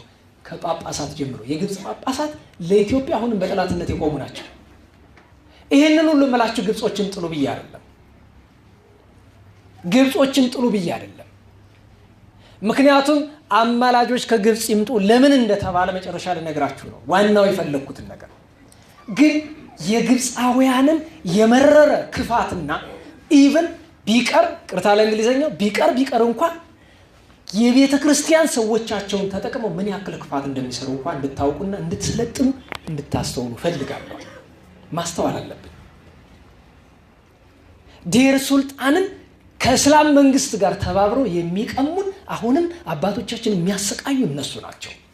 የነሱ የእስላም መንግስት ከክርስቲያኑ ተባብሮ መሬት ይቀማል። የኛው ግን እያንጎላቸው መሬት ያስነጥቃል። እኛ መሬቱን የምንፈልገው ልናከራየው አይደለም። እኛ መሬቱን የምንፈልገው ናቡቴ የተገደለ በምን ምክንያት ነው? በርስቱ ነው። የአባቶችን ርስት አልሰጥም። ያ ቦታ እኮ መድኃኔ ዓለም የተሰቀለበት የተቀበረበት ደሙን ያፈሰሰበት እኮ ነው። ስንት ክብር ያለው ቆማ አይነ ያያሳልፈ የምትሰጠው እንዴት ብሎ ይሆናል? ስለዚህ ዛሬ በአደራነት አንዱ ለነገራቸው የፈለኩት ነገር በፖለቲካው በአባይ በምናምን ምክንያት ብቻ ሳይሆን የግብጽና የኢትዮጵያን ግንኙነት ማወቅ ከፈለጋችሁ ባለፉት 200 ዓመታት ብቻ ግብጽ ኢትዮጵያን ለማፈራረስ ያልሰራችው ስራ ያልቆፈረችው ጉድጓድ የለም። በዚህ ውስጥ የግብጽ ሃይማኖት አባቶች 10 ሳንቲም ለኢትዮጵያ እንኳን ለሀገሪቱ ለቤተ ክርስቲያኗ ረድቶ አያውቁም። ኤርትራ እንድትገነጠል 90% አስተዋጽኦ ያደረገች ግብጽ ናት። ዛሬ ኦነግ የሚፋልግ በግብጽ በጀት እንደሆነ ይሄን አታውቁም? እንዴት ዋላችሁ? በግብጽ በጀት ነው። ኦነግ ብቻ አይደለም ሌሎችም አሉ። ዛሬም ኦሮሚያ እንድትገነጠል፣ ዛሬም ትግራይ እንድትገነጠል ይሰራሉ። ግብጽ እንድትገነጠል ያደረገች ማለት ኤርትራ እንድትገነጠል ያደረገች ግብጽ ናት። የሚገርማችሁ የግብጽ እስላማዊ መንግስት ኤርትራን ሲገነጥል አረባዊት ሀገር ናት ብሎ ወደ አረብ ሊግ ሊያስገባት ነውና ግዛቱ ላይ ያረጋት። ያን ሲያደርግ ቤተክርስቲያኗ ምንድነው ያደረገችው? ወዲያው አከታትላ ለግብጽ ሰዎች ምን ሰጠች? ፓትርያርክነት። ደህና ዋላችሁ። አሁን የኤርትራና የኢትዮጵያ ቤተክርስቲያን ግንኙነት አላቸው? የላቸው? ምዕመናን ግንኙነት አለ። አሁን ይህን ጉባኤ እናንተ የምትማሩትን ትምህርት በውጭ ብዙ ኤርትራውያን ይማሩታል። የኢትዮጵያ ኦርቶዶክስ ተዋሕዶ ቤተክርስቲያን መምህራን የሚያስተምሩትን ትምህርት ኤርትራውያን፣ የኤርትራ ኦርቶዶክስ ቤተክርስቲያን ተዋሕዶ ቤተክርስቲያን መምህራን የሚያስተምሩትን ኢትዮጵያውያን ይማሩታል። ምዕመናን እንደ ቤተክርስቲያን ግንኙነት አለ? የለም። የኤርትራ ኦርቶዶክስ ቤተክርስቲያን በተሐድሶ እንቅስቃሴ ያን ያክል ፍዳዋን ስትበላ የኢትዮጵያ ቤተክርስቲያን እንዳትደርስላት መስመሩ ተቆርጧል። ግብፅ ግን ጫፍም አልደረሰችም። አንዲት የነበረችውን ቤተክርስቲያን ኢትዮጵያ ኤርትራ ተብላ እንድትከፈል ሀገሪቱ ስሽ ይሁን ሀገር ተቆራርሶም ሊጠፋ ይችላል፣ ጠፊ ነው። ግን የኤርትራ ኦርቶዶክስ ተዋሕዶ ቤተክርስቲያን ተብላ ከኢትዮጵያ እንድትገነጠል አንዱን አስተዋጽኦ ያደረገችው ያችን የቱ ቤተክርስቲያን ናት። ስለዚህ ዛሬ ኢትዮጵያ ውስጥ ላሉ ችግሮች ሁሉ ቀዳሚ ተጠያቂዎች እኛ ራሳችን ክፋታችን ቢሆንም ከጀርባ ከጠየቃችሁኝ ግን ከሳዑዲም አስቀድሞ ከቡዳያቢም አስቀድሞ ከካታርም አስቀድሞ ከአሜሪካም አስቀድሞ ከሁሉም አስቀድሞ ከጀርባ ያለች ግብፅ ናት። ኢትዮጵያን ለማፍረስ ኒውዮርክ ላይ የተከፈተ አንድ ቢሮ በጥቂት ወራት ውስጥ ብቻ ለግለሰቦች በሚሊዮን ዶላር የሚከፈልበት ነው። አሜሪካውያንን ቀጥራ ነው የምትሰራው። አሜሪካ ከጎኗ የቆመች ዝም ብላ እንዳይመስላችሁ። ይህንን እምላችሁ ወደ ፖለቲካው ጠልቀን እንድንገባ አይደለም። መጨረሻው ላይ ምን ተነግበር ሊመጣ ነው? ምን እናድርግ? አሁን ግብፅን ሄደን ጦርነት እንሳለፍ? እንደውም አንዳንዶቹ የአባይ ጉዳይ ሲነሳ አብይ አህመድ በወቅታዊ ፖለቲካ በታገቱ ሴቶች ምክንያት ጦስ ስለበዛበት የዛ መሸፈኛ አድርጎት ነው። አይ ወንድሜ ሁለቱንም አትተው፣ ለሴቶቹም ጩህ። የአባይ ጉዳይ ግን ቀላል እንዳይመስል። የአባይ ጉዳይ ግድቡ አይደለም። ደህና ዋላችሁ። የአባይ ጉዳይ ግድቡ አይደለም። አጋጣሚውን ተፈጥሮ ኢትዮጵያን የማፍረስ ዓላማ እንጂ ግድቡ ሳይኖር እኮ ኑረናል። ደህና ዋላችሁ። ዛሬ እንዴት ነው ግድቡ ሙያ ያለው ለኛ የለው ማለት እየኖርን ለተስፋ እኮ ነው የፈለግነው፣ ለወደፊት ተስፋ። ግድቡ ይሰራ፣ ግድቡ ይኑር፣ ሀገሪቱ ትልማ፣ እሱ ችግር የለውም። ዋናው ዓላማ ግን ግድቡ አይደለም። የጠቡ መነሻ፣ የዚህ ሁሉ ጣጣ መነሻ ሰይጣን ከኋላ ያዘጋጀው ሀገርን ማፍረስ ነው። ይችን ሀገር ቤተ ክርስቲያኗን አዳክሞ መበታተን ነው። ታዲያ አማላጆች ከግብፅ ይምጡ ለምን ተባለ? በታሪክ ያለውን ነገር አንድ ለእስራኤል አንድ ለኢትዮጵያ ተመለከትን። የመጀመሪያው አማላጆች ከግብፅ ይምጡ የተባለ ስለ ቅዱሳት መጻሕፍት ነው። ምን አላችሁ? ስለምንድን ነው? ደግሟችኋል። ግድ የላችሁ።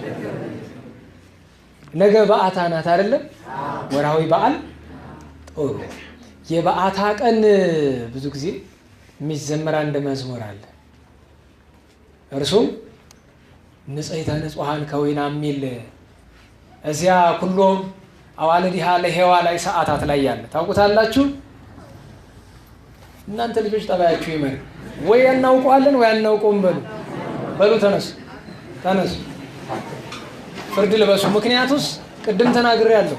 ለነገሩ በዚያ ወረፍታችሁ ለእናንተ ነው የምትሉ። ምክንያቱም መቀመጥ ምንድን ነው ይባላል? መቆመጥ ነው ይባላል። ታውቁታላችሁ። እሺ፣ በስላሴ በወላዲተ አምላክ በቅዱሳን ስም በጋራ እንዘምራለን።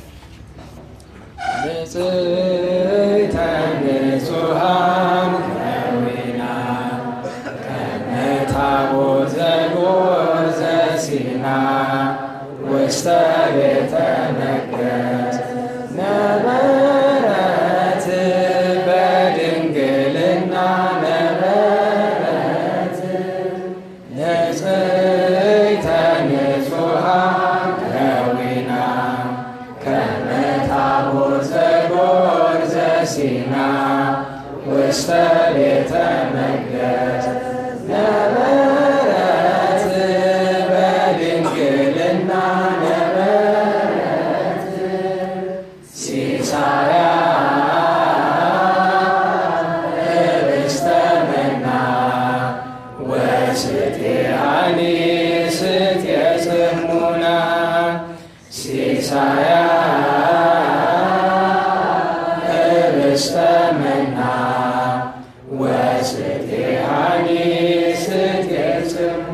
በሉ ተባረኩ፣ ተቀመጡ።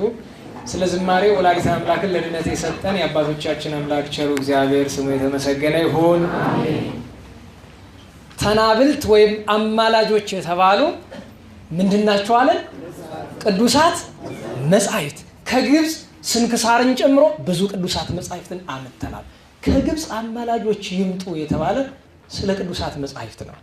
እነዚህ ቅዱሳት ለምሳሌ ስንክሳርን ተመልከቱት። በነገረ ቅዱሳን እኛን ከእግዚአብሔር ጋር የሚያስታርቅ እኛን ከግብፃውያን ቅዱሳን ጋር የሚያስተዋውቅ ነው ስንክሳር።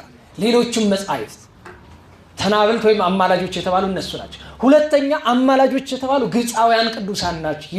ይምጽኡ ተናብልትም ግብፅ። በነገራችሁ ላይ ከኢትዮጵያውያንና ከግብፃውያን ቅዱሳን በብዛት እኛ የምናውቅ የማንን ነው? የግብፃውያን እናውቃለን። ከምንዘክራቸው ቅዱሳን እኮ ከግማሽ በላይ የሚሆኑት ግብፃውያን ናቸው። አማላጆች ከግብፅ ይምጡ ማለት እነዚህ ቅዱሳን በእግር ላይ መጡ ይቻላሉ። በእግረ ሕሊና፣ በእግረ ልቦና፣ በአጸደ ነፍስ ይምጡ፣ ደግሞ ይመጣሉ። ስናከብር አባ እንጦንስን አናከብርም? ግብፃውያን ተንኮለኞች ናቸው አይባልም። አባ እንጦንስ ምናዊ ናቸው? ግብፃዊ ናቸው። አባ መቃርስ ግብፃዊ ናቸው። ችግሩን ለይተን ፖለቲከኞችና ፖለቲካው የበላቸው የእምነት ሰዎች ላይ እናስቀምጥ እንጂ ቤተክርስቲያኗን እንዳንጠላ ግብፅንና ግብፃውያንን እንዳንጠላ አደራ። ህዝቡ ክፋተኛ ነው ማለታችን አይደለም። ስለዚህ አማላጆች ይምጡ የተባለ ቅዱሳኑ ናቸው። ከግብፅ አማላጆች ይምጡ የተባለ። ሌላ ሶስተኛ ተናብልት ከግብፅ አማላጆች ይምጡ የተባሉ እግዝእትነ ማርያም ዮሴፍና ሰሎሜ ናቸው። በስደት ጊዜ ጌታችን ከእስራኤል ወደ ምን የወረደ? መጀመሪያ ወደ ግብፅ፣ ከግብፅ ወደ ማን? ወደ ኢትዮጵያ። አማላጆች ከአማላጆች የመጀመሪያ አማላጅ እግዝእትነ ማርያም ከግብፅ ወደኛ ትምጣ። በነገራችሁ ላይ እኛንም ተወደናለች፣ ግብፃውያንንም ተወዳችኋለች። የመብርሃን ልጆች ነን ሁላችንም። ክፋተኞቹን ግን እግዚአብሔር ልብ ይስጣቸው እንጂ ምንም አይደለም። እኛ ግብፃውያንም የመብርሃን ልጆች ነን። አማላጆች ይምጡ ማለት እግዝእትነ ማርያም፣ ዮሴፍ፣ ሰሎሜ ይምጡ። ከማን ጋር የሚያስታርቁን? ከድንግል ማርያም ጀርባ ላይ ካለው ከሰማይ ከምድር ፈጣሪ ከመድኃኔ ዓለም ኢየሱስ ክርስቶስ ጋር እንዲያስታርቁን ነው። አማላጆች ከግብፅ ይምጡ። የመጨረሻውና አራተኛው ግን ዛሬ ያለ ነገር ጥያቄ ነው። ኢትዮጵያና ግብፃውን እንደተፋጠጡ ናቸው አይደለም? መጣላት አለብን? ጠብ ጥሩ ነው? ጦርነት ጥሩ ነው? የሚገርማችሁ ዛሬ መጋቢት 2 ቀን ነው። መጋቢት 2 ማለት የዶጋሊ ጦርነት የተደረገበት ነው። ይቅርታ፣ የጉራ ጦርነት። ዶጋሊ ዛሬ አይደለም። ታሪክ ተምራችሁ ከሆነ የጉራና የጉንደት ወይም የጉንዳጉንዲ ጦርነት አለ አይደለም? ጉዴ! ለካ ታሪክ አታውቁ። እኔ እኮ እንደው ይሄ ንጹህ ትውልድ ተው፣ ንጹህ አትሁኑ። እንደው ዝም ብለህ ገላህን መታጠብ፣ ኋላ አብሮ ምን ታጠበ ጭንቅላት ሁሉ ታጥቦ ንጹህ ማለት ባዶ ማለት ነው። እውነቱን ነው ያዘመድኩን ሀገደሉ ይላል። ለምን ሀገደሉ እንሆናለን? ታሪክ አንብቡ እንጂ። ግብፅን የፈጠሟት እኮ አፄ ዮሐንስ 4ኛ ናቸው አለ። እንዲያውም እውነቱን ልንገርህ፣ አንተ ራስን የምኒልክ ዘመድ አድርገህ አፄ ዮሐንስን የምትሳደብ ደንቆሮ፣ ወዴት ሀገር ሆነ የተወለድከው? አፄ ዮሐንስ ትግሬ ናቸው፣ ምኒልክ ሾዬ ናቸው፣ ቴዎድሮስ ጎንደሬ ናቸው። ማን ያለ? እስቲ በበረዳው ዘር እንቋጠራለች ዘፋኝ እውነቷን ነው። ዘር እንቋጠር እንዴ? ማን ነው ዮሐንስን ትግሬ ያደረጋቸው? ማን ነው ምኒልክን ሾዬ ያደረጋቸው? እኔ ያስገርመኛል። አንድ ሁለት ልንገርህ፣ ይሄን ስማኝ በደንብ አድርገህ።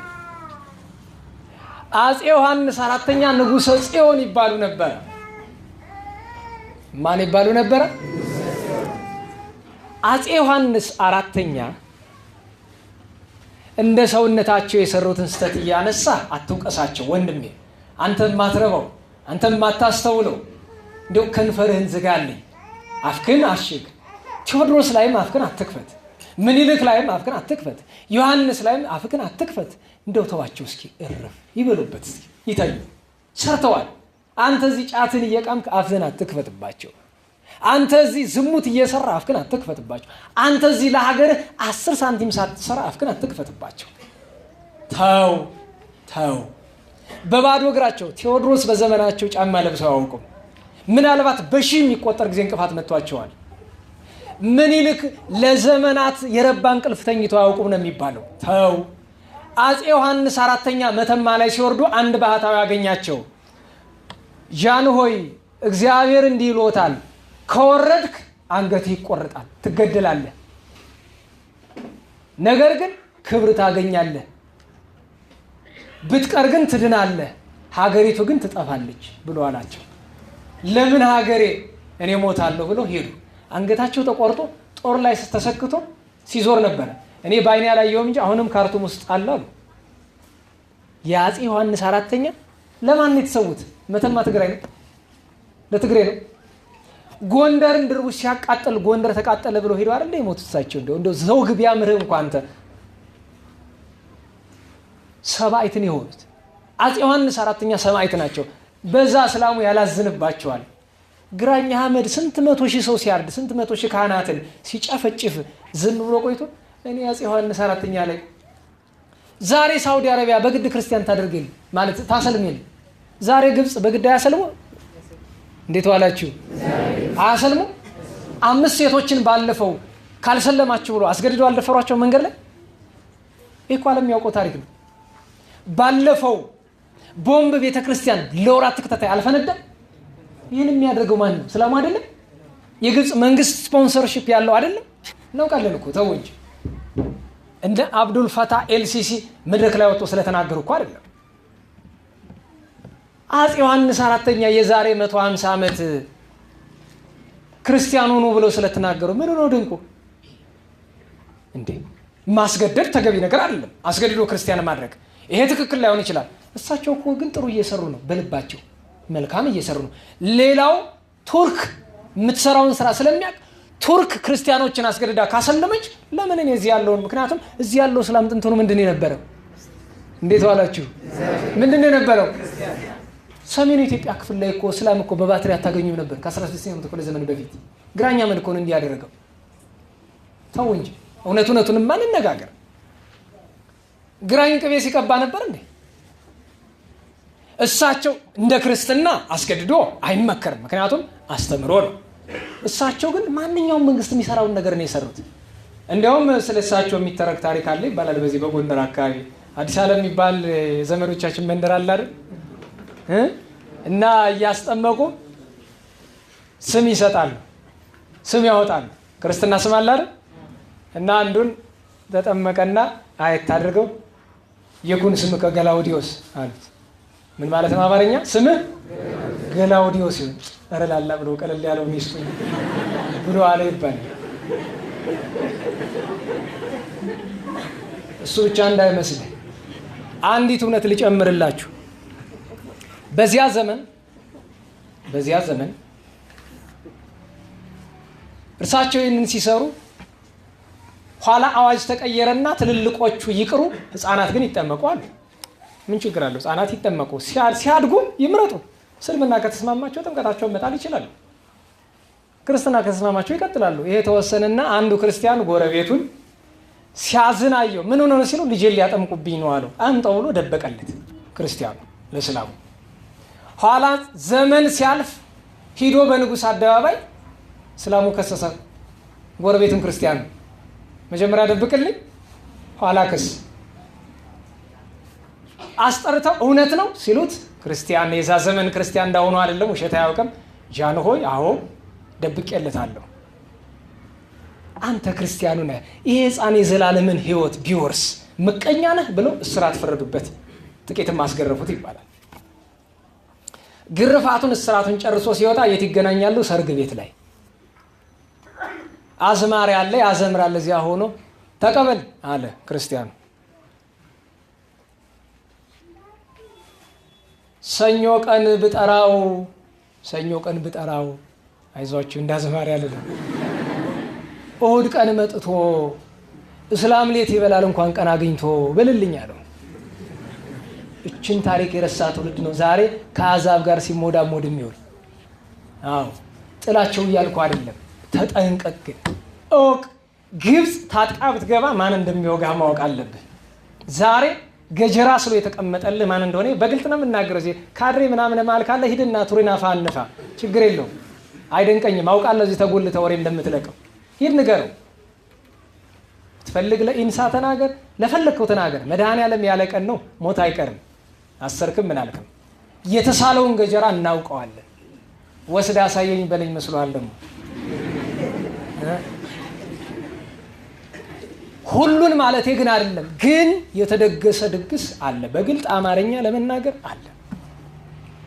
ለዚያ ነው ስለ አምሌት ይበላል እንኳን ቀን አግኝቶ የተባለ በዛ ዘመን ነው።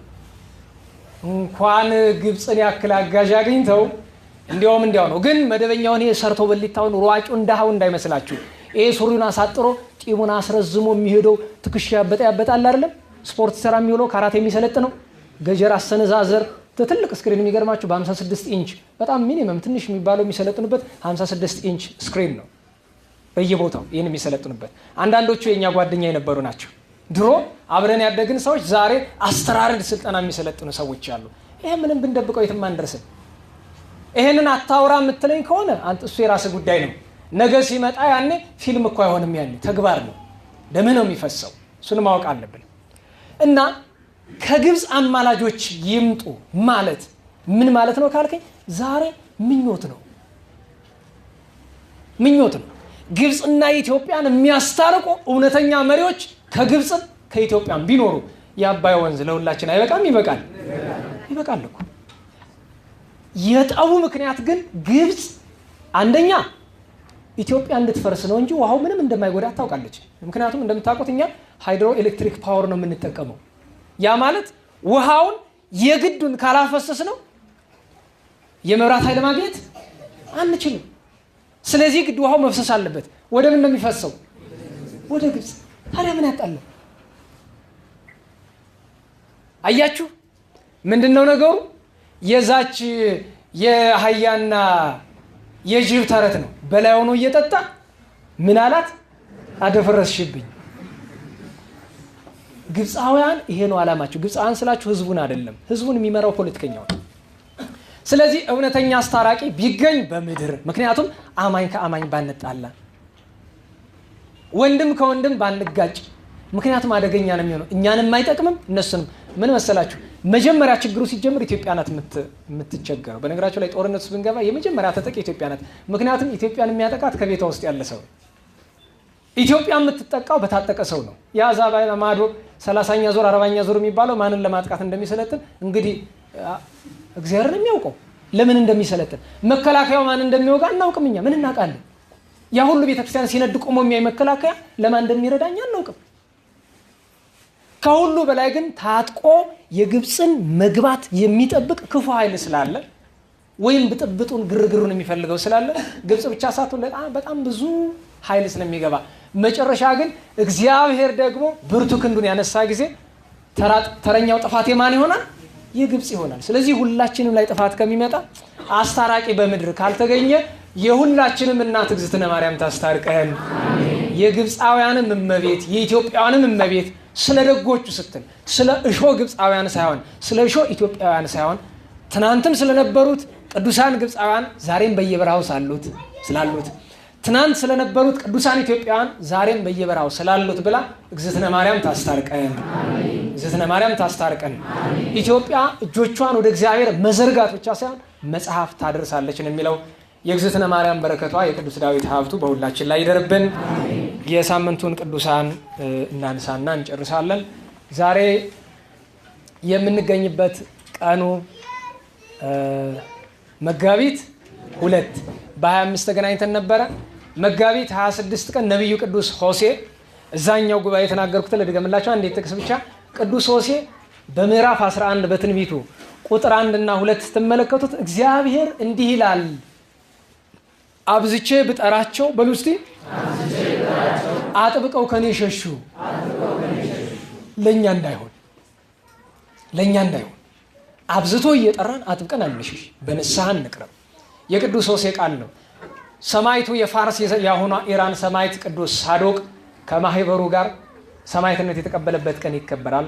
በ27 ጻድቅ አቡነ አምደ ሥላሴ የአፄ ሱስንዮስን ምላስ የመለሱ ተዋሕዶ ሃይማኖትን ያጸኑ በስብከተ ወንጌል ያገለገሉ ማህበረ ሥላሴን ድጋሚ ያጸኑ እዚህ አካባቢ ስብከተ ወንጌልን ጎንደር ከተማ እዚህ አካባቢ መንበረ መንግስት መድኃኔዓለም እንዲሰራ ያደረጉ ይህን የምታዩት ነገስታት ልጆች ማስተማሪያ ነበር። ይህ አካባቢ የነገስታት ልጆች ወደ ካቶሊክ የፈለሱትን እዚህ አካባቢ ነበር የሚያስተምራቸው። የምትማሩበት ቦታ እና አቡነ አምደ ሥላሴ ያስተማሩበት ቦታ እኮ ነው ይሄ ራሱ። ጻድቁ የዚያን ቀን ዓመታዊ ዕረፍት በዓላቸው ነው። ቅዱስ ኤዎስጣቴዎስ ወይም አንስጣሴዎስ ዘአንጾኪያ ከ318 ቅዱሳን ሊቃውንት አንዱ በስደት በሰማዕትነት ያረፈ ታላቅ ሊቅ ነው። ባልሰራው ነገር ተከሶ አንዲት ሴት መጣ ሳይወልድባት ወለደብኝ ብላ ከሳ። ፓትርያርኩን የተከበረውን ቅዱስ ሰው ወለደብኝ ብላ ከሳ። ያው በስደት ተሰዶ ሞቶ ብዙ ድርሳናት ተደርሰውለታል። በስንክሳርም ስሙ ተጽፎለታል። የሁሉም በረከታቸው ይደረብን። በ28 ሰማዕቱ ቅዱስ ቴዎድሮስ እንደዚሁም ጻድቁ አባታችን አቡነ ዮሐንስ ዘጎንድ የጎንድ ተክለ ሃይማኖቱ የጸገሮው የደብረ ኤጎራው ታላቅ ቅዱስ። በእርግጥ በደብረ ጸገሮ በ29 ነው የሚያከብሯቸው። እረፍታቸው 29 ስለሆነ እንዳይለቅ ልክ አቡነ ተክለ ሃይማኖት ጥር 4 እግራቸው ተሰብሮ የቀኝ እግራቸው የምናከብረው ግን ጥር 24 ነው። እንዳይለቅብን እንዳይዘነጋ ለማለት ነው። በ29 ግን ጽንሰታቸው የካቲት 28 ቀን ቤተክርስቲያን ገድላቸውን መሰረት አድርጋ ታከብራለች። እኒህ ቅዱስ ሰው እዛ ብትሄዱ በስንት ድንቅ ታምራት የሰሩ አጋንንትን የገዙ ሰይጣንን ግጥም አድርገው አስረው ያሰሩ ስራ እንኳን ዛሬ ለአይን ጽሑፍ ነው። እዚያ ገዳም ደብረ ጸገሮ ድንቅ ነው። ደብረ ኤጎራ ድንቅ ነው። ደብረ ገሮ ድንቅ ነው። ደብረ ሊባኖስ አገልግለዋል። ጨጌ ነበሩ። ለዚያ ነው ጨጌ አባ ዮሐንስ የሚባሉት። እሳቸው ክብራቸው ይደርብንና በ29 ተወዳጅ እናታችን ቅድስት ፍቅርተ ክርስቶስ ዓመታዊ በዓሏ ነበረ። ቅድስት ፍቅርተ ክርስቶስ። የሚገርማችሁ ነገር አሁን በ5 ወልድ ሰዓላን እናከብራለን። ፍቅርተ ክርስቶስ እናታችን፣ ወልድ ሰዓላ፣ ወለተ ጴጥሮስ፣ እመወተት፣ እህተ ጴጥሮስ፣ ወለተ ክርስቶስ፣ ወለተ ጳውሎስ፣ ሌሎቹም እናቶች እነ ቅድስት ኢላሪያ ሱስንዮስን ጉርቦ ለጉርቦ የተናነቁት ናቸው ለሃይማኖታቸው ሲሉ። እናታችን ቅድስት ፍቅርተ ክርስቶስማ ሰማዕትነት ተቀብላ እንደገና ከሞት ተነስታ 14 ቀን ገነትን ጎብኝታ እንደገና ከሞት ተነስታ በቅድስና በጽድቅ በተጋድሎ የምትኖር እዛኛው ጉባኤ ከነገርኳችሁ አንዱ ብቻ ልንገራችሁ። ቅድስት ፍቅርተ ክርስቶስ ከነበራት ትጋት የተነሳ ሄዳ ሀገረ በላይተ ሰብ በናግራን አካባቢ አስተምራ ካሳመነች በኋላ ሰው የሚበሉትን እህል እንዲበሉ አረማንን ክርስቲያን ካደረገች በኋላ ጳጳሱን ከሞት አስነስታ እሱ ቤተክርስቲያን እንዲባርክላት አድርጋ ጽላቱን አስገብታ እንዳደረገች ታውቃላችሁ? በእጇ ስንክሳር ጻፈችላቸው። ደህና ዋላችሁ። አንድ ወንድሜ እዚህ መድረክ እየተጠየቀ እንደው ስንክሳርን ስንት ጊዜ አንብበዋል አለ። አንድ 17 ጊዜ ሲል ተቀምጦ ያለው ሰው ተገረመ። ስንክሳር 17 ጊዜ ማንበብ ያስገርማል እንዴ? ለነገሩ ለማነብ ሰው ላያስገርም ይችላል። አይጠገብም እኮ። አንተ ወንድሜ ስንክሳርን አንዴ አንብቦ ለመጨረስ ይጨንቀሃል አይደለም? ስንክሳር ወደ 1700 ገጽ አካባቢ ነው። ደህና ዋላችሁ። 1700 ገጽ አካባቢ ነው። ይጨንቀሃል አይደለም አንብበህ ለመጨረስ። እሷ ግን ስንክሳሩ ምን አደረገች? ብራና ላይ ጻፈችው። ታይፕ እንዳይመስለው የኮምፒውተር ላይ እንደዚህ ኪቦርድ ላይ እንዳይመስለው፣ ስዕል ማለት ነው የብራና ጽሑፍ። ግን ስንክሳር ብቻ እንዳይመስለው የጻፈች 4ቱን ወንጌል በብራና ጻፈችላችሁ በእጇ። ቁም ጸሐፊ ነበረች፣ ባለሙያ። ቁም ጽፈት ታውቃለህ ሲባል ሰምተህ ከሆነም ጥሩ ነው። 4 ወንጌል ብቻ አይደለም ሃይማኖተ አበው ጻፈች። እሱ ብቻ አይደለም አርጋኖን ጻፈች። እሱም ብቻ አይደለም መዝሙረ ዳዊት ጻፈች። ለአገልግሎት ማለት ነው። እንደ ዛሬ የተመተል የት ሄዳ ትግዛው? ያን አድርጋላችሁ ሄደች። ትጋቷን ተመልከቱ። እናታችን እንደዚህ አይነት ናት። እናታችን ቅድስት ፍቅርተ ክርስቶስ። ስሟ እኮ የሚገርማችሁ እነሱ ያሏት ሙዚት ነው፣ ወይም የግዕዙ አጠራር ወደ አማርኛ ዙሮ ነው። ምዕዝት ማለት ነው፣ ጣፋጭ ተወዳጅ ማለት ነው። ክርስትና ስሟ ማርያም ጸዳላ ነው። ፍቅርተ ክርስቶስ ያላት ሊቀ ጳጳሱ ነው ሲያመነኩሳት። ፍቅርተ ክርስቶስ የክርስቶስ ወዳጅ፣ ፍቅርተ አምላክ፣ ፍቅርተ አብ፣ ፍቅርተ ወልድ፣ ፍቅርተ መንፈስ ቅዱስ፣ ጥዕምተ ስም፣ ደገኛዋ እናት። አቤት ስሟ ሲጠራ ታምራቷን አይታችሁ አታውቁም? ብዙ ታምር አለ። አገዳዋ ሲጤስ እንኳ ስንት ነገር አለ። የሸንኮራ አገዳ እዚያ ያለው እግዚአብሔር ይመስገን፣ በረከቱ አይደርብን። ዘንድሮም አድሎን ማህበራችን ለገዳሙ ምቶን ትንሽ ነገር ልኳል። 175,000 ብር ተመርቃችኋል። እዚያ ሆኖ አውቃለሁ። 10 ሳንቲም ሳታዋጣውን እናንተ ስትባል ያው እዛ ፈረንጅ ሀገር ያሉ ዘመዶቻችሁ ማለት ነው። እናንተ በመማር እነሱ በመመጽወት ያው አንድ ናቸው። መርቀዋል፣ ተመርቋል። አሁን ደግሞ የሰለስቱ ምዕት ስራ እየመጣ ነው። የቅዱስ ያሬድን እየጨረስን ነው። እግዚአብሔር ይመስገን ደርሷል። የቅዱስ ያሬድ የዓመት የእህል በጀታውን እየጨረስን ነው። እግዚአብሔር ይመስገን። ማህበራችን እኮ ቅዱሳን እኮ ስራ አይፈቱ ይገርማቸዋል። ምንም እኮ እንደው ይሄን እውነት እንድታውቁ ፈልጋለሁ።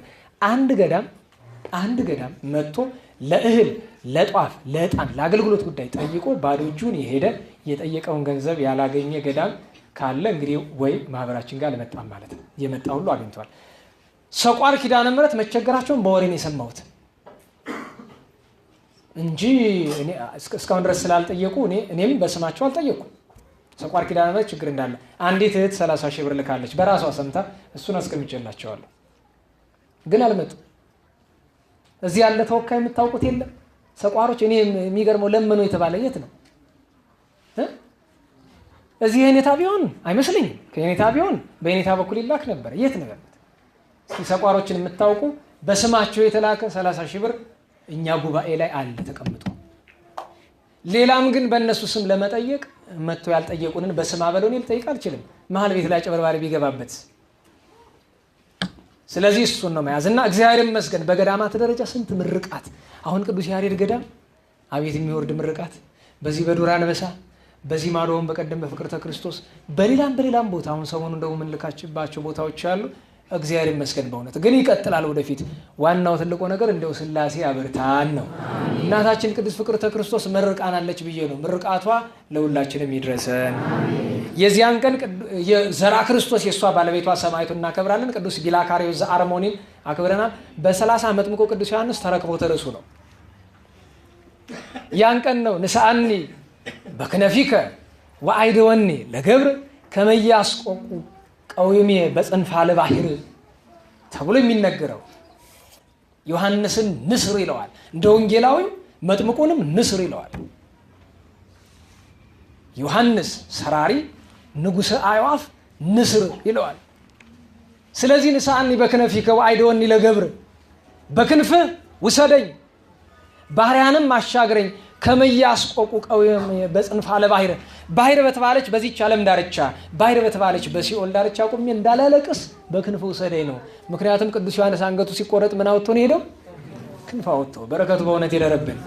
አባ ሚና ዘካርያስ ኤልሳቤጥን የዚያን ቀን አስበናል።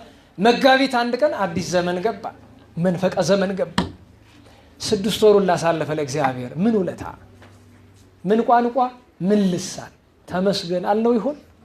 አመሰገን ነው? አይ እግዚአብሔር ምን ውለታ ይመለስለታል ተመስገን ከማለት በቀር። ተመስገን በሉ እስቲ። ተመስገን ለፈጣሪ፣ ተመስገን ለሥላሴ። ተረፈ ዘመኑን ደግሞ ባርኮ ይስጠን፣ ተረፈ ጾሙንም ይቀድስልን።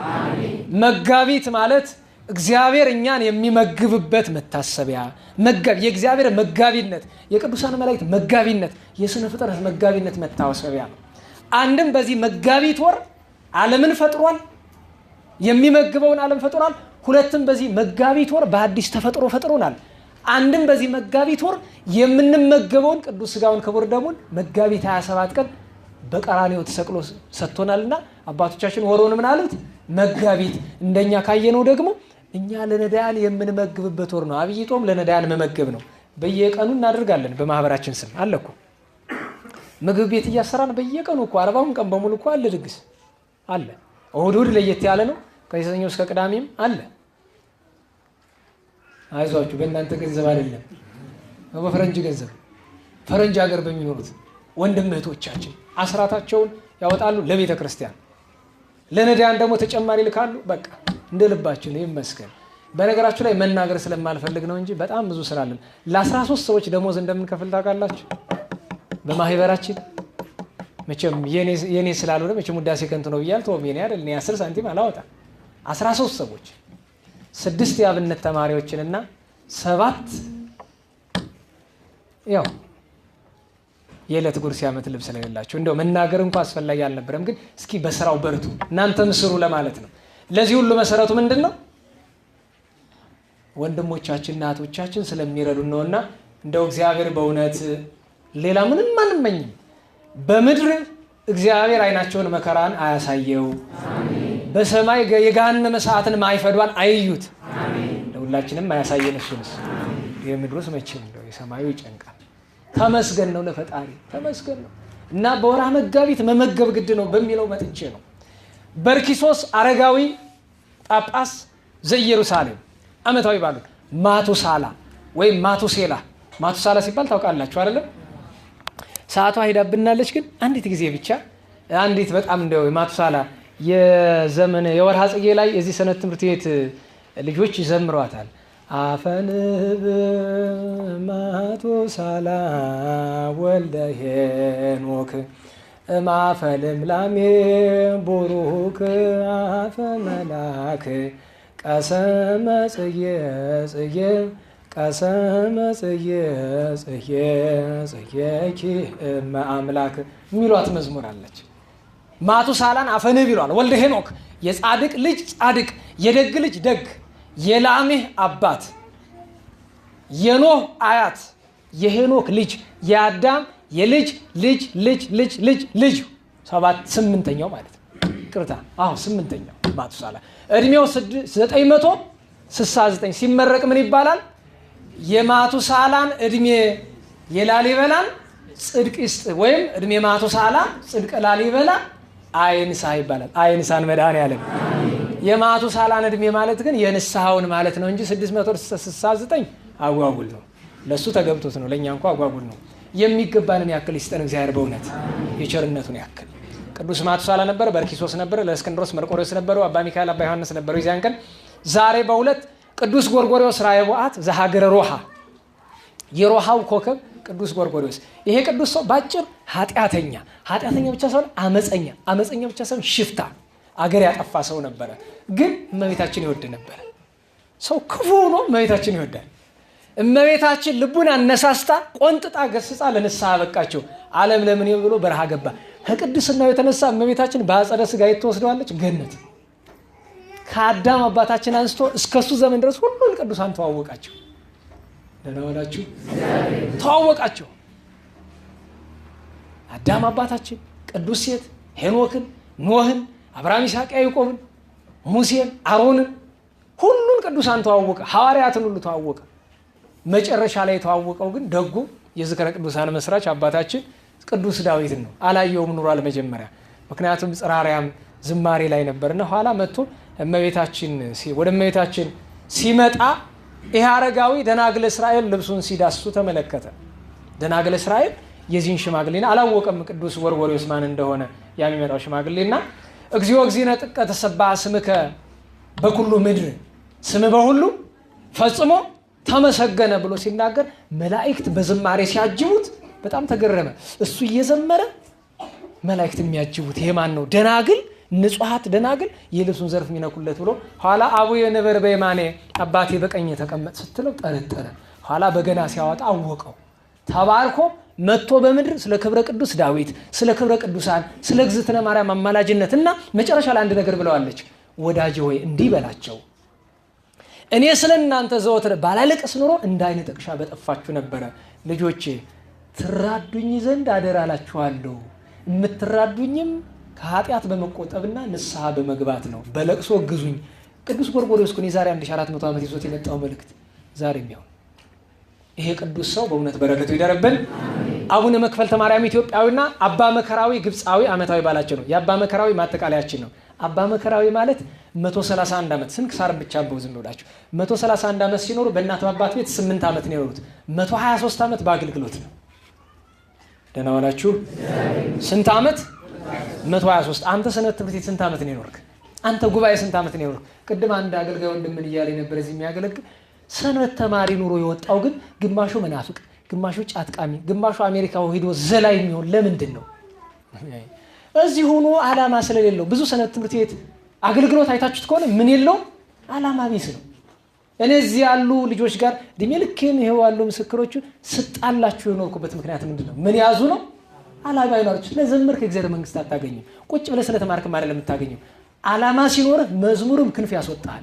ዓላማ ሲኖርህ ትምህርቱም እግዚአብሔር እንድታገኝ ያደርጋል። ዓላማ እንያዝ። እኔ የትም ቦታ መምህራንንም ባገኝ ትልቅም ባገኝ ትንሽም ባገኝ ሁሉ ነገር የሚሰራ ምንድን ነው? ዓላማ ነው። እግዚአብሔር የሚያድር ዓላማ ባለበት ሰው ስራ እንዲከናወን ልትፈልጋል። ዓላማ ስላለ ከማህበረ ቅዱሳን የጸና ምን ስላለው ዓላማ ስላለው። ከግለሰብ ስም አልጠራም፣ ውዳሴ ከንቱ ይሆናል። የጸኑት ሁሉ የጸኑ ዓላማ ስላላቸው። ይሄ ቅዱስ ሰው ዲቁና ሾሙት፣ 24 ዓመት አገለገለ። ስንት በቃኝ አላለም። ቅስና ሾሙት፣ 30 ዓመት አገለገለ። 24 እና 30 54 ዓመት። አሁንም በቃኝ አላለም። ጳጳስ አደረጉት። ጳጳሱ ነው ስንት ዓመት እንዳገለገለ ታውቃላችሁ? 69 ዓመት። ደምረው ወንድሜ 123 ዓመት አገለገለ። መጨረሻ በ123 ዓመት በአገልግሎት ህይወት 131 ዓመቱ ክርስቶስ ተካደ ሲባል ሂዶ መከራ ተቀብሎ ታምራት ሰርቶ ሰማዕትነት ተቀብሏል። ክብሩ ይደርብን። ነገ አባ ቆዝሞስ አባ በርፎኒዮስ የካቲት 3 መጋቢት 4 ቀን ቅዱስ ሃኑሊዮስ መኮንን የእስራኤል ንጉሥ የቅዱስ ዳዊት ልጅ ቅዱስ ሰሎሞን ኢትዮጵያዊት እናታችን ቅድስት ሃይመተ ሥላሴ በ5 ስም አጠራሩ የከበረ የቅዱሳን ራስ የተባለ የጻድቃን ሁሉ አለቃ አቡነ ገብረ መንፈስ ቅዱስ መጋቢት 5 ያው ጽላታቸው ታቦታቸው በዚያ ማዶ የዚያኑ ቀን ኢትዮጵያዊ ንጉሥ አጼ ገብረ መስቀል፣ የዚያኑ ቀን አባታችን አባ ዘመደ ብርሃን፣ ስሞን ዋቅሌሲያ፣ ቅድስት አውዶክሲያ፣ አባ ግርማኖስ ሌሎችንም ደጎች ቅዱሳን እናከብራለን። በ6 አባ ዘሩፋኤል፣ ቅዱስ ቴዎዶሲዮስ ተአማኔ፣ በ7 የኢትዮጵያ ጻድቅ ንጉሥ ወልደ ዳዊት ቅዱስ ቴዎድሮስ ዓመታዊ ረፍት በዓሉ ነው። ቴዎዶጦስ ሰማዕቱም በ7 ዓመታዊ በዓሉ ነው። በ8 ሐዋርያው ቅዱስ ማትያስ ግዝት ነው። ከ12 ሐዋርያት አንዱ ማትያስ፣ ከሰማዕታት አርያኖስ፣ ከቅዱሳን አበው ዩልዮስ። በ9 የምንገናኘው በሰማዕቱ በእንድርያኖስ እና በሐዋርያው በቅዱስ ኩትን ዓመታዊ በዓል በበዓለ መስቀሉ ዋዜማ ነው። እግዚአብሔር አምላካችን ሁላችን የዚያ ቀን ሰዎች ይበለን። ስለነበረን ጊዜ ሁሉ የሥላሴ ስሙ የተመሰገነ ይሁን። የእመቤታችን ጣዕሟ ፍቅሯ የቅዱሳን በረከት በሁላችን ላይ ይደር። ለምስጋና እንነሳ።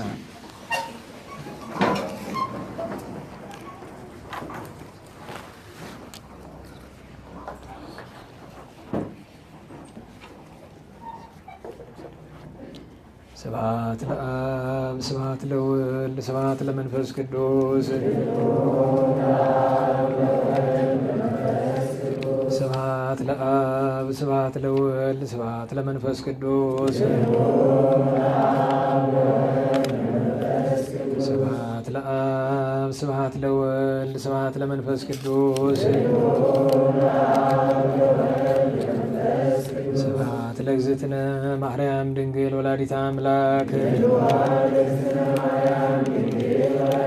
ስብሐት ለመስቀለ እግዚእነ ኢየሱስ ክርስቶስ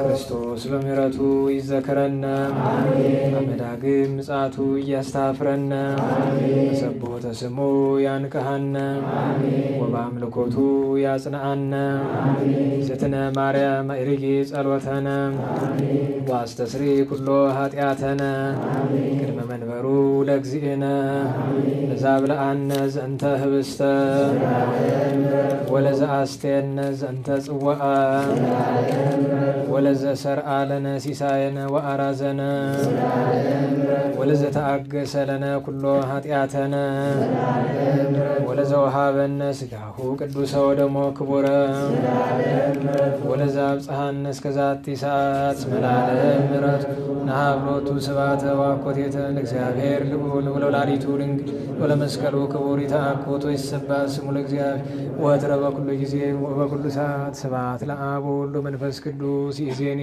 ወዘልፈኒ ወለዓለመ ዓለም አሜን። አውሎግሶን አውሎግሶን አውሎግሶን በእንተ አብ ወወልድ ወመንፈስ ቅዱስ አቀበት ለወጡ ቁልቁለት ለወረዱ እርጥብ ለጤሰባቸው ደረቅ ለነደደባቸው ለረዱ ለተራዱ ለዘከሩ ላዘከሩ ስመ እግዚአብሔር ስመ ማርያም ድንግል ስመ ቅዱሳን ለጠሩ ሁሉ እግዚአብሔር አስበ ቅዱሳን ይሰብልን።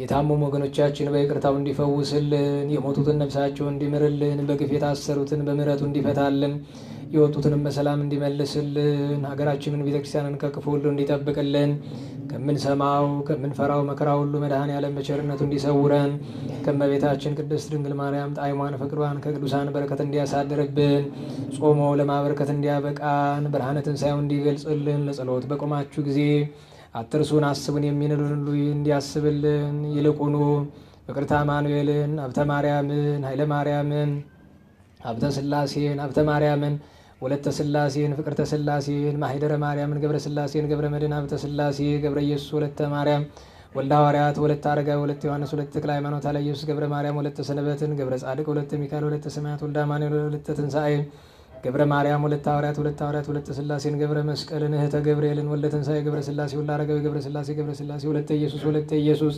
ወለተ ሥላሴን፣ ወለተ ሰንበትን፣ ወለተ ሩፋኤልን፣ ወለተ ጻድቅን ከመከራ ሁሉ እንዲጠብቅልን የሰላም አምላክ ሰላም እንደዋለን በይቅርታው ሰላም እንዲያሳድረን ቅዱስ ስሙን እንደ ቸርነት እያልን እንጥራም።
ከሴቶች ሁሉ ተለይተሽ አንቺ ቡርክት ነሽ፣ የማኅፀንሽም ፍሬ ቡሩክ ነው። ጸጋን የተመላሽ ቅድስት ሆይ ደስ ይበልሽ፣ ልዑል እግዚአብሔር ከአንቺ ጋር ነውና ከተወደደ ልጅሽ ከጌታችን ከመድኃኒታችን ከኢየሱስ ክርስቶስ ዘንድ ይቅርታና ምሕረትን ለምኝልን ኃጢአታችንን ይቅር ይለን ዘንድ ለዘላለሙ አሜን። ክብር ምስጋና ይሁን አንድ አምላክ ለሆነ ለአብ ለወልድ ለመንፈስ ቅዱስ ዛሬም ዘወትርም እስከ ዘላለሙ ድረስ። ለጸሎት ስለነበረን ጊዜ አምላካችን ቅዱስ እግዚአብሔር ስሙ የተከበረ የተመሰገነ ይሁን። የከበረ የተመሰገነ ይሁን። በሰላም አስጀምሮ በሰላም ስላስፈጸመን አምላካችን ቸር ነውና ለነዳያን የምትሆነውን አንዳንድ ብር እንዳትረሱ። የአባታችን የገብረ መንፈስ ቅዱስ በዓልን በሌሊትም በመዓልትም ያው እንደ ችሎታችን መጠን እንድናከብር አደራ እንባላለን። በጾሙም ተፋቅሮን፣ ሰላምን፣ ፍቅርን እንያዝ። አሁን ከግብፅ አማላጆች ይምጡ ሲባል ዋናው ትልቁ ነገር እኛም መጸለይ ያለብንና አደራ እንዲህ አይነት ጥፋት በሁለቱ ሀገራት እንዳይከሰት በመሀል ብዙ ያልተነጋገርንባቸው ነገሮች ስላሉ እነሱንም ትተነውና ይህንን አደራ ትባላላችሁ። እንቅፋት ሳይመታን እሾህም ሳይወጋን ኃጢአት ሳይሰለጥንብን በደልም ሳይገዛን የብርሃን መላእክት በፊት በኋላ በቀኝ በግራ እየጠበቁን ለጊዜ ወደ የቤታችን ለፍጻሜው ተስፋ ወደምናደርጋት መንግሥተ ሰማያት ከተከፈተች ገነት ከተነጠፈች ረፍት ከአባቶቻችን ርስት ሁላችንም በሰላም ያድርሰን። ሰላም እደሩ። ስብሐት ለእግዚአብሔር ወለወላዲቱ ድንግል ወለመስቀሉ ክቡር አሜን።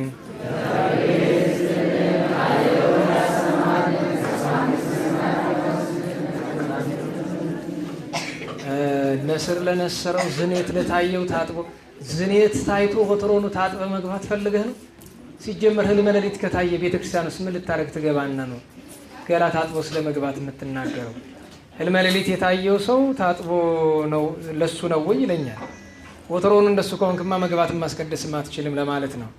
ጸጋ ነሳይነ ወሕይወተ ረከብነ ጸጋ ነሳይነ ወሕይወተ ረከብነ በኃይለ መስቀሉ ለኢየሱስ ክርስቶስ በኃይለ መስቀሉ በኃይለ መስቀሉ ለኢየሱስ ክርስቶስ በኃይለ መስቀሉ ኪያከ እግዚኦ ነአኩት ወንሴብሐከ እግዚአብሔር ኪያከ እግዚኦ ነአኩት ወንሴብሐከ እግዚአብሔር ጸጋን ተቀበልን ሕይወትንም አገኘን ጸጋን ተቀበልን ሕይወትንም አገኘን በመስቀሉ ኃይል ለኢየሱስ ክርስቶስ በመስቀሉ ኃይል በመስቀሉ ኃይል ለኢየሱስ ክርስቶስ በመስቀሉ ኃይል አቤቱ አንተ አቤቱ አንተ እናመሰግንሃለን እግዚአብሔር አቤቱ አንተ አቤቱ አንተ እናመሰግንሃለን እግዚአብሔር። ወንድሞቻችን ያው ወንበሯን ወደዚያች ወደ ስፍራዋ በመውሰድ እንድትተባበሩን ትጠየቃላችሁ።